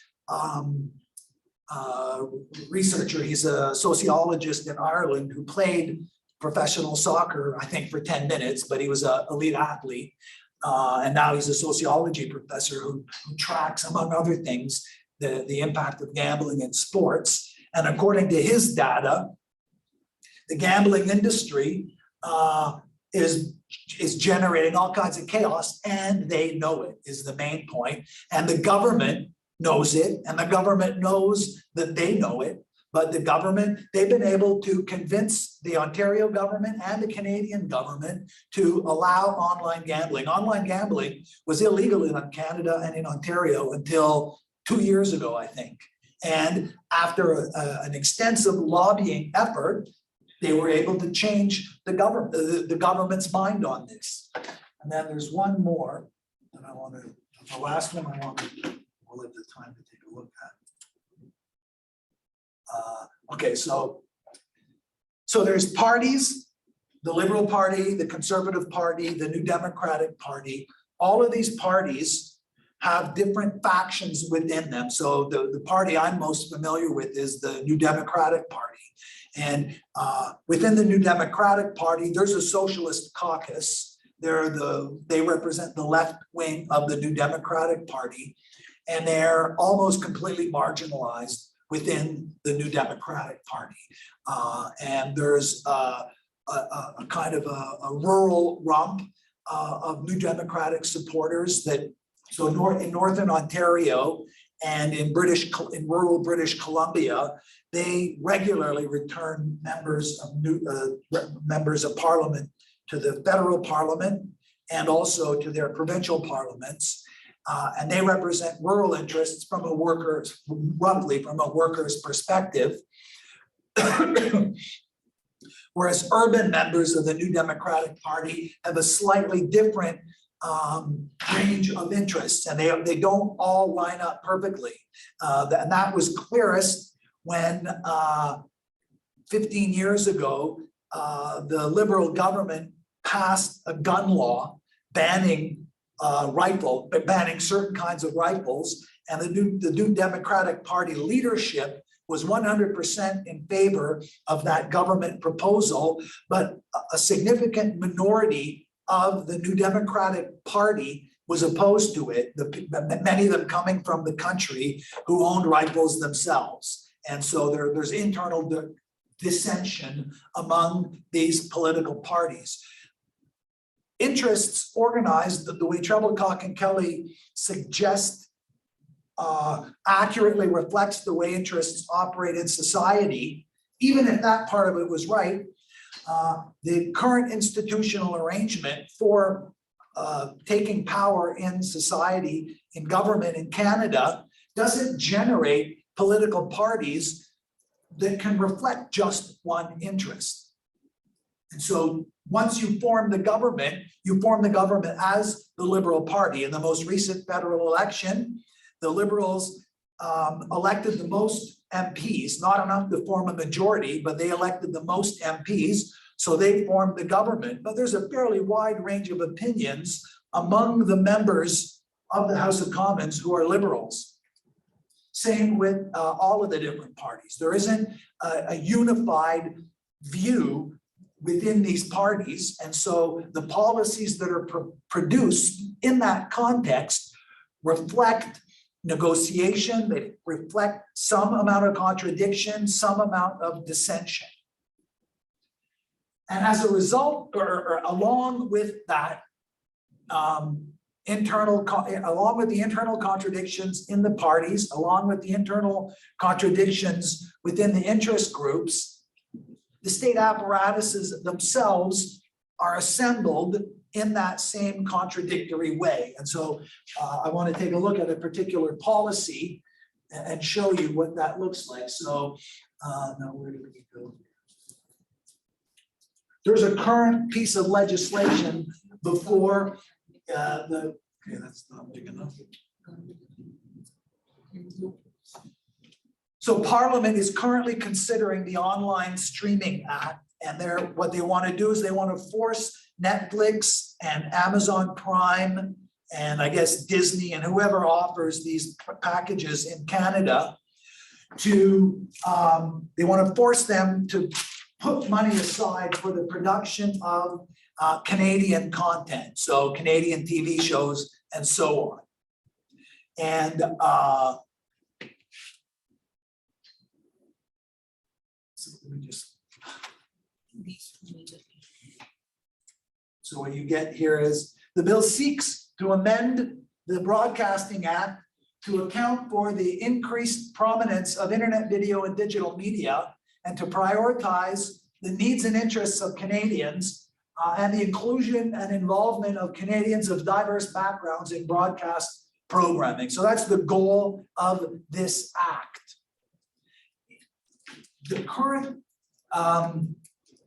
institutional setup in Canada regulates how lobbyists are allowed to interact with members of Parliament. So there's a Lobby Registration Act, and my last example I want to look at here.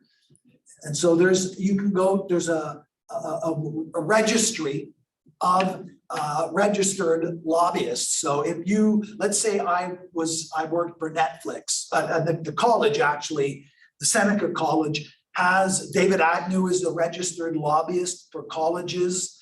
I think the vice president academic was anyway on the registry in Canada and in a number of places. The UK has this, the United States has this.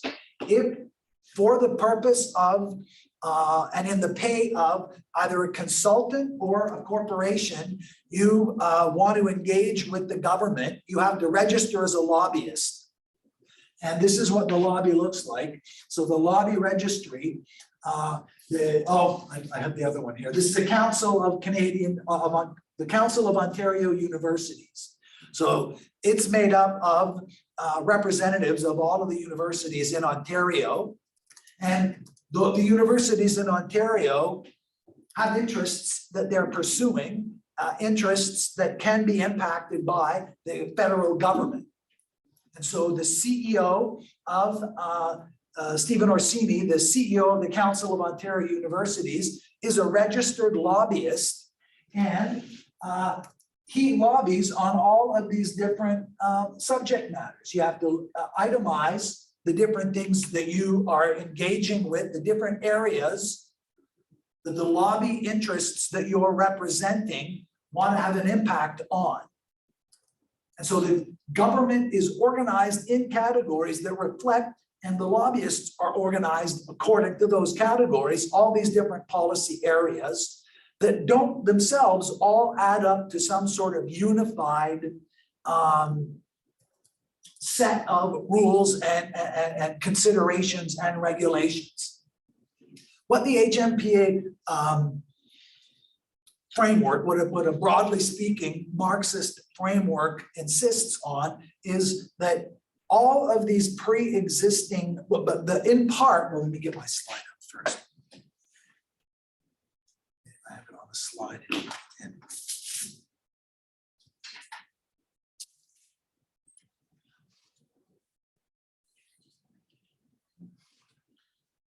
these different organizations, their attempt, and in a way, Amanda, this is the kind of answer to your question. CAP, part of what it wants to do is change your consciousness now so that later when you come to vote, you are likely to vote for a party that reflects the vision of Canada that CAP is trying to align itself with. A Canada where Indigenous rights are respected, a Canada where climate is being prioritized.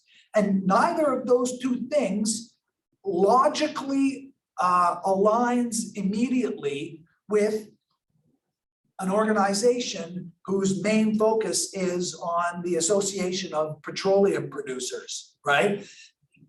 It aligns with their interests only because in 2023, the government has no realistic option but to at least look like it is trying to do something about those issues. And so CAP can either, and it does probably also do this separately, and it certainly did it very recently explicitly, undermine the credibility of climate science, diminish the legitimacy of the parties that oppose the climate, and actively try to encourage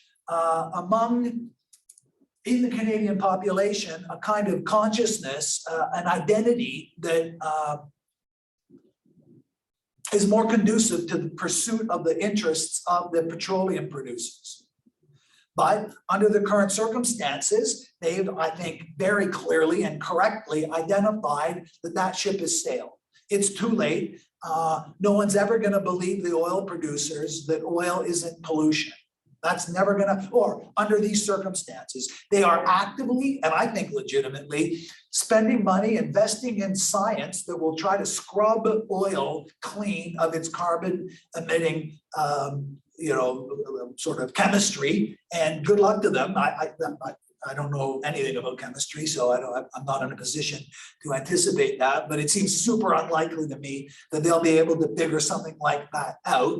But they're investing money in that also. They want to be able to sell every drop of oil they can, and they understand that selling that oil is harder at a price that will make them money today because of the things that they address on that website. So they want to control price. They want us to buy it at the highest price that we can tolerate. But they also want to do it in a way that is going to keep the government off their back.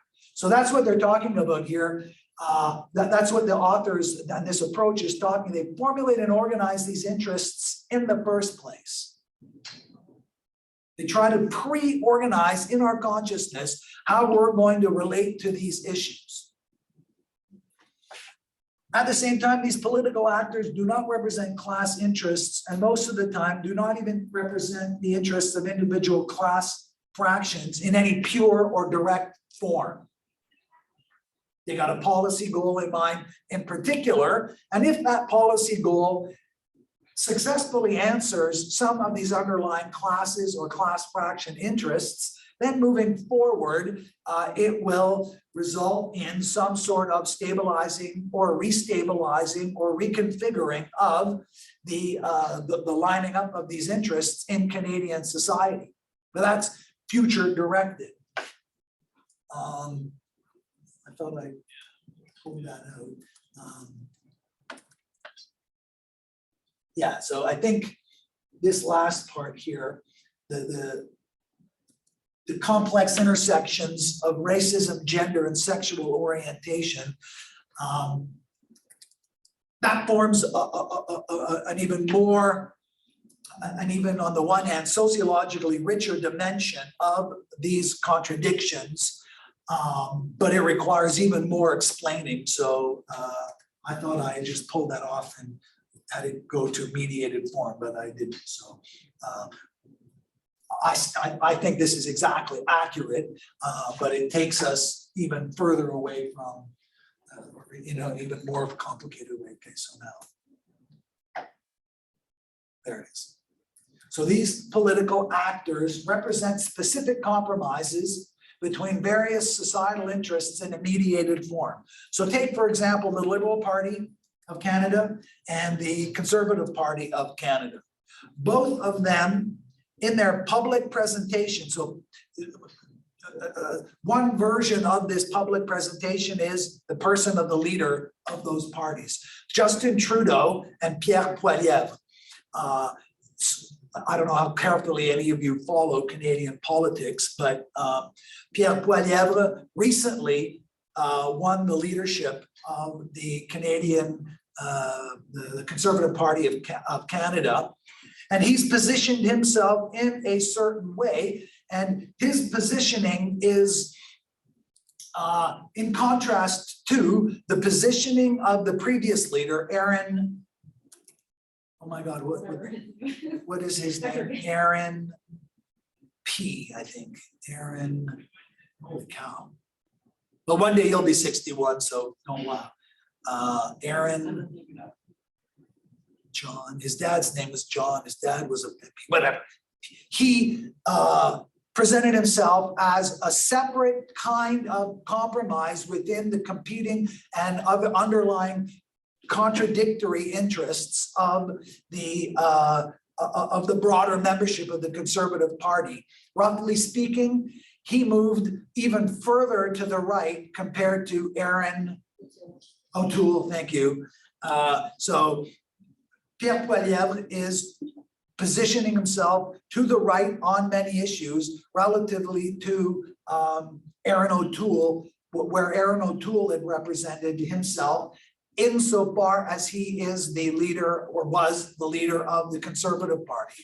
Likewise, Justin Trudeau, as the leader of the Liberal Party, there are people in the party to his left and there are people in the party to his right. And the position that he stakes out in Canadian public consciousness represents an unstable, a relatively unstable, but so far consistent compromise among these different tendencies, both within the party and also within the class fractions that make up the Canadian population. And they're always moving forward. Doug Ford also, so the current premier of Ontario, he ran, and at the time I remember thinking, and he was the last straw for me. I no longer bother having an opinion now on who can win. Doug Ford, this is super. Anyway, Doug Ford, I couldn't believe he won the leadership. I'm absolutely not a supporter of the Progressive Conservative Party, but the woman he ran against, whose name also escapes me now, but she was super competent. And although I disagree with all of her policies, she spent her whole life working in politics. She's a serious person. And Doug Ford, in my view, it was not anyway. He's a little bit more serious now than he was before, but he was able to mobilize a competing alliance of a different kind of compromise of forces within the group of voters who are likely to support the Conservatives and who, as it turns out, now twice have voted for, have voted a government that he's now running and that he led into 2 elections. So Doug Ford represented a rebalancing of the views of the Conservative Party in Ontario. And these kinds of shufflings and reshufflings are characteristic both of political parties as they operate in parliamentary democracies, but also of the general theory of the general operation of societies as this is understood, in fact, by most sociologists and most social scientists. The difference between the proposal I'm going to be developing moving forward is the permanence so far of the contradictory nature of the underlying interests in these societies, as opposed to the view of most social scientists modeled largely on a kind of Darwinian view that society is at bottom an anarchical and unordered competition among more or less spontaneous, it was consciously developed using social Darwinist principles, the contemporary liberalism, and that's where we're more or less like a bunch of different species competing on an island for the limited available resources, and we form temporary alliances among ourselves solely for as long as those alliances serve our perceptions of our current survival requirements. And that's it. That's all that we can know about society on the roughly general small L liberal view of social science. And it's against that view that the Marxist social sciences, critical social theory, proposes an alternative account.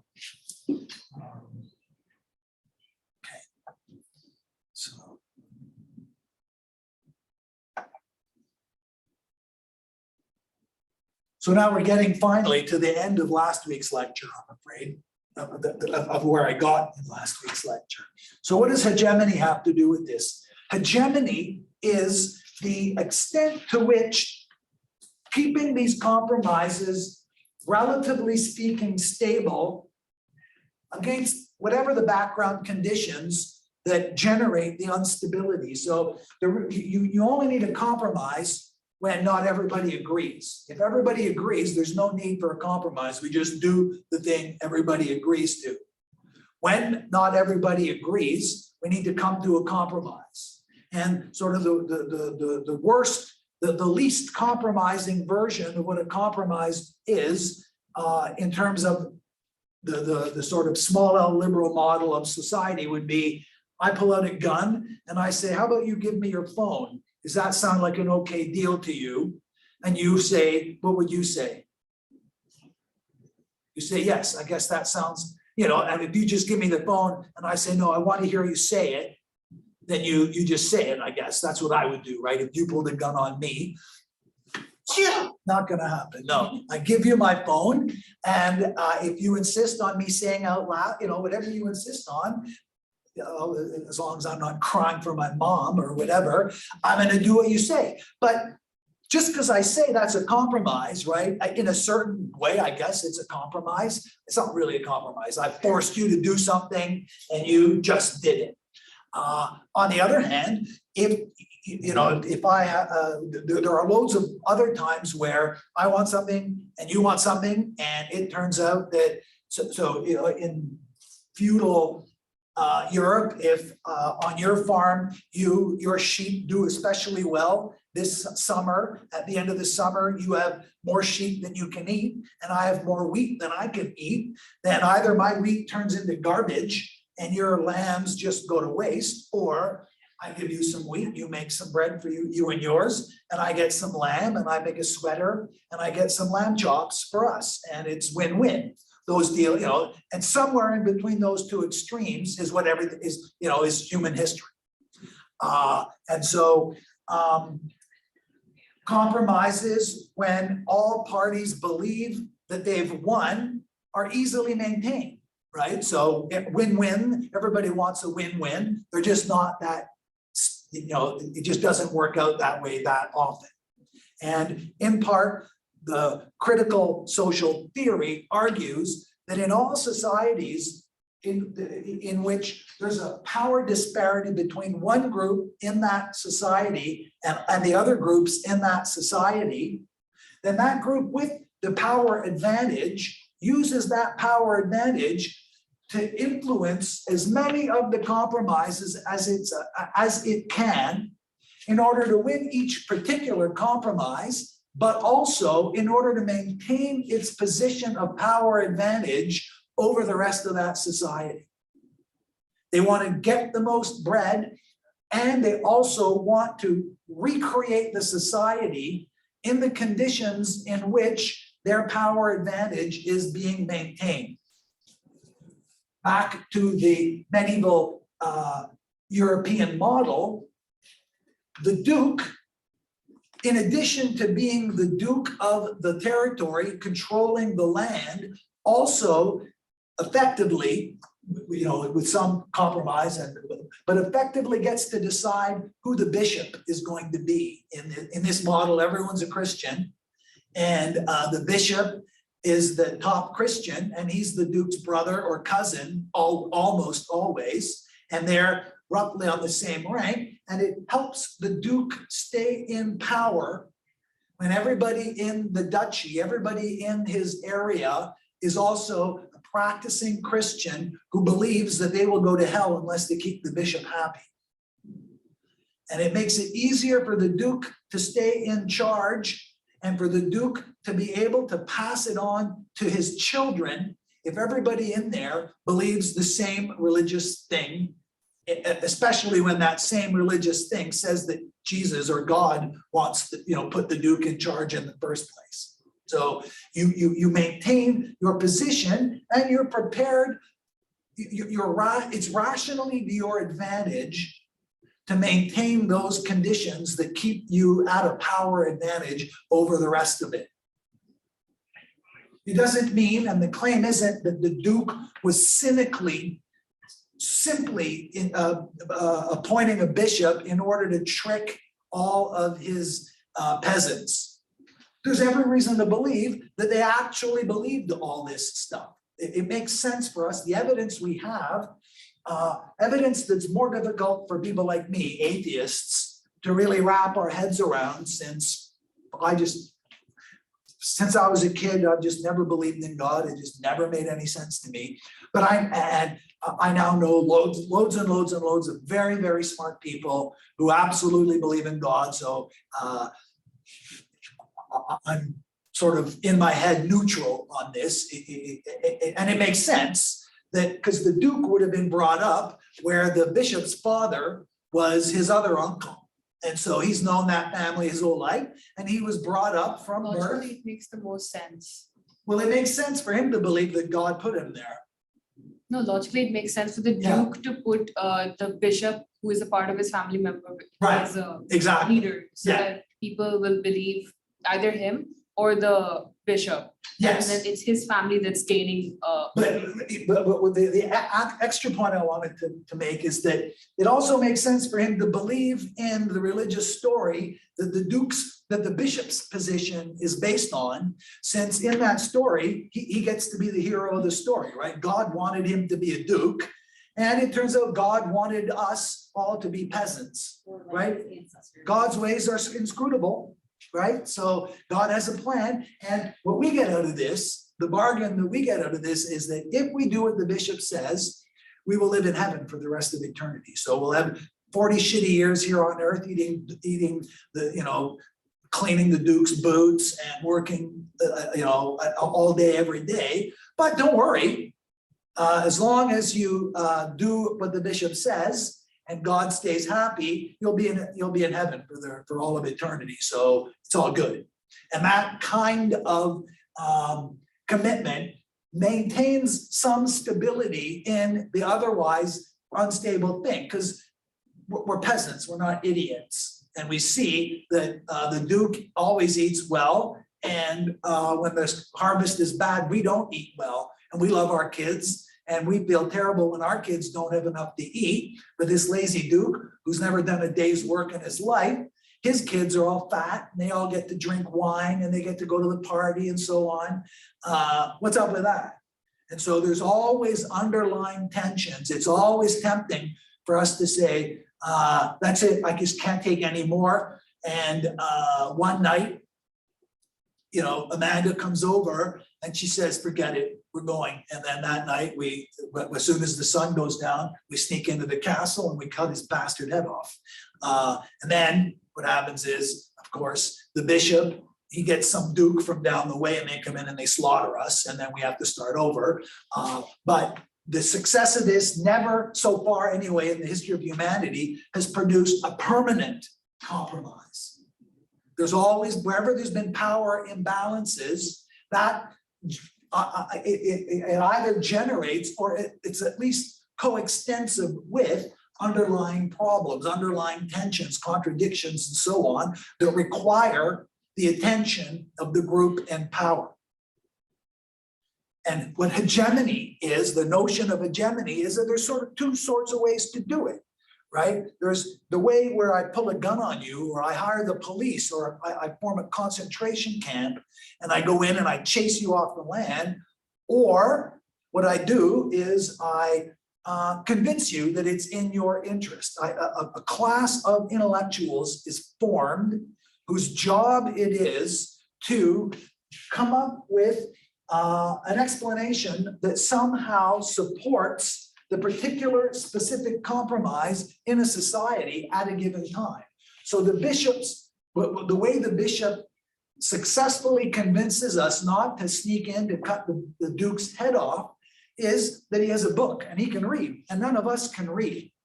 And what it is he reads is he says, the book I'm reading from, which is God's will, right? The word Bible, and I'm familiar with the Christian story, but some versions of this seem to be reproduced in some kind of detail in many, many other societies where there is this power imbalance, where religion is used as a coordinating instrument by the ruling class to maintain its position over the other classes in that society. And the written word is often used in many of the complex societies where this kind of pattern produces itself. And so the scriptures in the three big religions in the West, so Judaism, Islam, and Christianity, the Vedas in India, Buddhism has religious texts. These religious texts offer a kind of touchstone through which the ruling classes can organize a mechanism, one of whose effects is to solidify the particular compromise that that particular society has reached, and that's working at least to the satisfaction of the ruling class. It's working to the subjective satisfaction of the ruling class, but also the objective satisfaction. Amanda? Sorry? God told me so I did it, right? That's. Yeah. Marx's favorite, or Marx's famous saying about this is that religion is the opiate of the people. And so what happens is that the ruling class makes available this opium to the ruling class, to the working class. Now, what's sometimes not pointed out about that metaphor that Marx clearly had in mind is that opium only temporarily relieves the misery of the working class, and that it does it against the interests of the working class. And if the working class rejects the opium that the ruling class is trying to get them to consume on their own, right? Opium addicts, at least as far as Marx knew and as far as I know, willingly take that opium, right? That's what makes it an addiction, is that I don't have to force you to take it. You end up wanting to take it. And then once you're hooked, then you fuck your life up. And then you become much more easy for me to control if I'm the person in charge. Hegemony works in that sort of general way, and it's implemented in societies, according to Gramsci, the author who coined the term. It's produced and reproduced by a dedicated class of intellectuals, a class fraction really of intellectuals. And it's through their intellectual production that they produce some of the necessary conditions for the production and reproduction of any given society. Okay, so 1:08 now. Okay, so.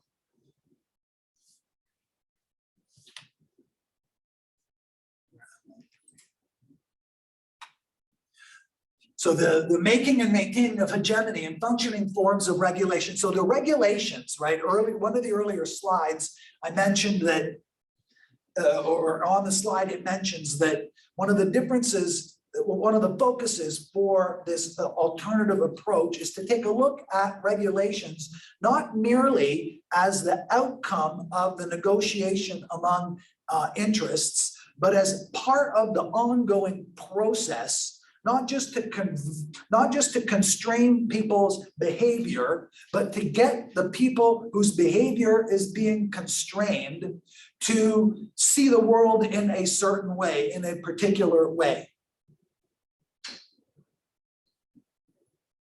The opium allows the worker who's addicted to the opium to ignore the reality of the misery of his everyday life, and it robs him of or her of the will to struggle against that, to turn her or his attention to some of the strategies that might relieve him or her of the oppressive conditions under which they're existing. The regulations get us to obey the powers that be, but they also, partly exactly because they deliver a kind of stability whose value we've been convinced, whose value we've already been convinced. In my younger days, I used to go to demonstrations a lot, and at those demonstrations, it was often one of the chants that would be made is no justice, no peace. And the idea there was that when I was in Montreal, at the time that I was young, there was a series of police killings. And what happened was the police killed unarmed Black young men. And the idea here is that the police have guns and the police are allowed to shoot people because there's this underlying problem in society. And if the police weren't there, all hell would break loose. Well, if every week there's only one group of people who are being killed by the police, it's always it's never in Montreal, it was Westmount would be the Forest Hill, right? There's never police shootings in Forest Hill. There's only police shootings in poor neighborhoods. It's not quite that cut and dried, but that's the overall pattern. The police are there and they deploy their violence is directed to, their violence is generally directed to the least advantaged groups in society, and the stability that's produced by both the actual violence and the threat of that violence benefits the people at the top much more than it benefits the people at the bottom. But the people at the bottom, it's not like they want chaos. It's not like they want violence. It's not like they want everything to be a struggle. But under some circumstances, eventually, it's not between peace and struggle, it's between two different kinds of struggle. A struggle where when the struggle's over, you're not going to get shot anymore by anybody, or a struggle between you're going to get shot by one group or shot by another group. So regulations operate by constraining specific behaviors, but also by producing a society in which more and more different areas of our lives are regulated in general. Okay. So now, in order to bring about, Even if people would want to not take the opium, so to say, they would be aware of what is happening around them, and then because the majority is not aware. But if I alone, I'm taking, like, if I alone am very much aware of the power struggle which is going on, I cannot try to change these people who are willingly believing. So it's in my best interest as well to just, just accept it, because I'm just saying it as a perspective of the Yeah. working class. I'm not saying right now, but It could, I would say that it might be in your second best yeah, interest. The best interest would be the Fighting society against- gets remade Yeah. somehow. Not necessarily that you fight for it, but that happens. So the question is there something available that's better than second best? Or one way of approaching this is to ask the question, is there something that's available that's better than the second best? And in part, what Gramsci was going after through hegemony is it's a consequence of, or it's accompanying the development of these of the intellectual classes that perform and that produce this knowledge, whose outcome is to support in its position of power the ruling class. They produce that knowledge in a historical context, which is itself, this historical context is itself a reflection of the underlying existing contradictions. If you take a look at, for example, the development of the intellectual classes in the context of European history, in medieval Europe, this was largely Christian, it was monks and theologians, and most of the intellectual work that was done was around a more complete and a more consistent understanding of God's will on earth. And they generated absolutely, they generated a wide range, I think an infinite range, but at least a wide range of contradictory opinions, some of which under some circumstances better served ruling class interests. And to the degree that the ruling class either subjectively or objectively found it suited them, those interests would be favored. So Thomas Aquinas, I was going to say famous, but an important intellectual in medieval Europe, his views were in favor for a while, and then his views were out of favor for a while. Not because all of a sudden some radical atheist was around, some competing version of Christian intellectual content develops in the available intellectual space created by, or consistent with, say at least, the contradictions that are under the conditions that continue to exist within those societies. By teaching, so the longer, where I'm going with this is that by developing an intellectual class, inadvertently what happened is the ruling class allowed for, and then eventually required over the course of European history, a broadening of literacy among more and more people. The goal was not to teach everybody how to read. The goal was, I don't know if I'm going to have enough time to do it. Anyway, so the intellectual class, because they're responding to contradictions, produce a wide range of options, a wide range of knowledge, not all of which corresponds to all of the interests of the ruling class.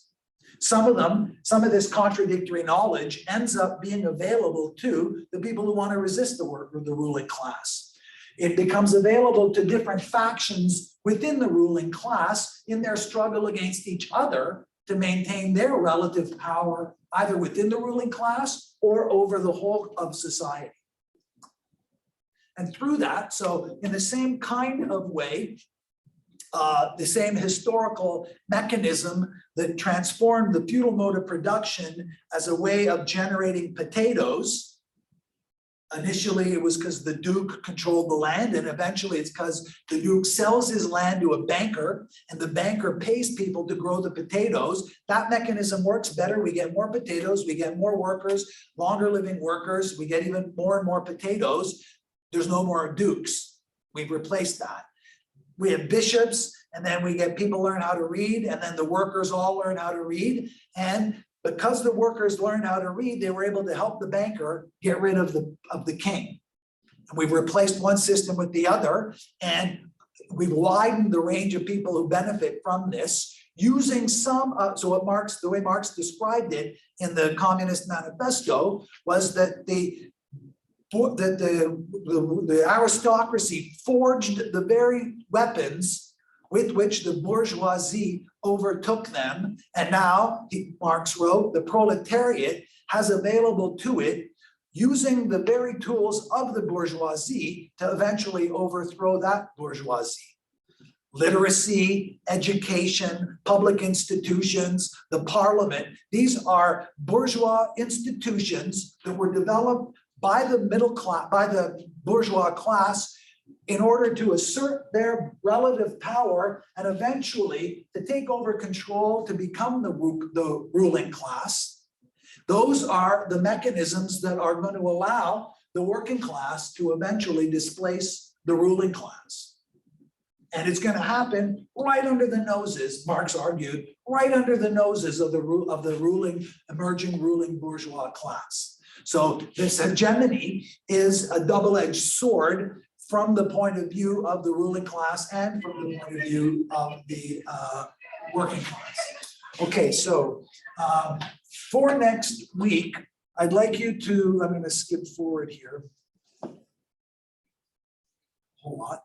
I'd like you to read chapter 1 of Immigration Dialectic. Right now here, I'll show you where you can get it. I'm gonna, I'll post later today the PDF of it, but in the meantime, if you go to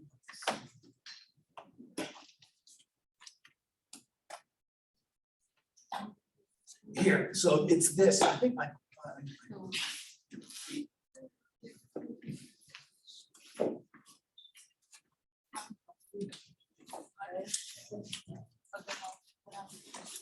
so if you click on here, it'll open up. I'm going to post the PDFs. It's chapter 1, and it introduces what I'll be talking about in the second half of next week's lecture. Okay, thank you very much. Have a good week. You too, Professor. Thank you. You're welcome. Excuse me. I have a question. Yes. Just I'm wondering when the Marx is gonna be released for Reflection 1 and about Over the next 2, yes, I'm sorry about that. I will be putting up the grades for the discussion boards later today, and I'll grade the news analysis over the next few days. So by the weekend, the news analysis will be graded. Thank you. Tomorrow, I think. Yeah, okay? Thank you. Have a good day. And Stazal, I see your thing. Can you send me an email and we'll see about that? I don't want to make a general comment. I saw that. Bye-bye. Okay. So I'm going to turn the recording off.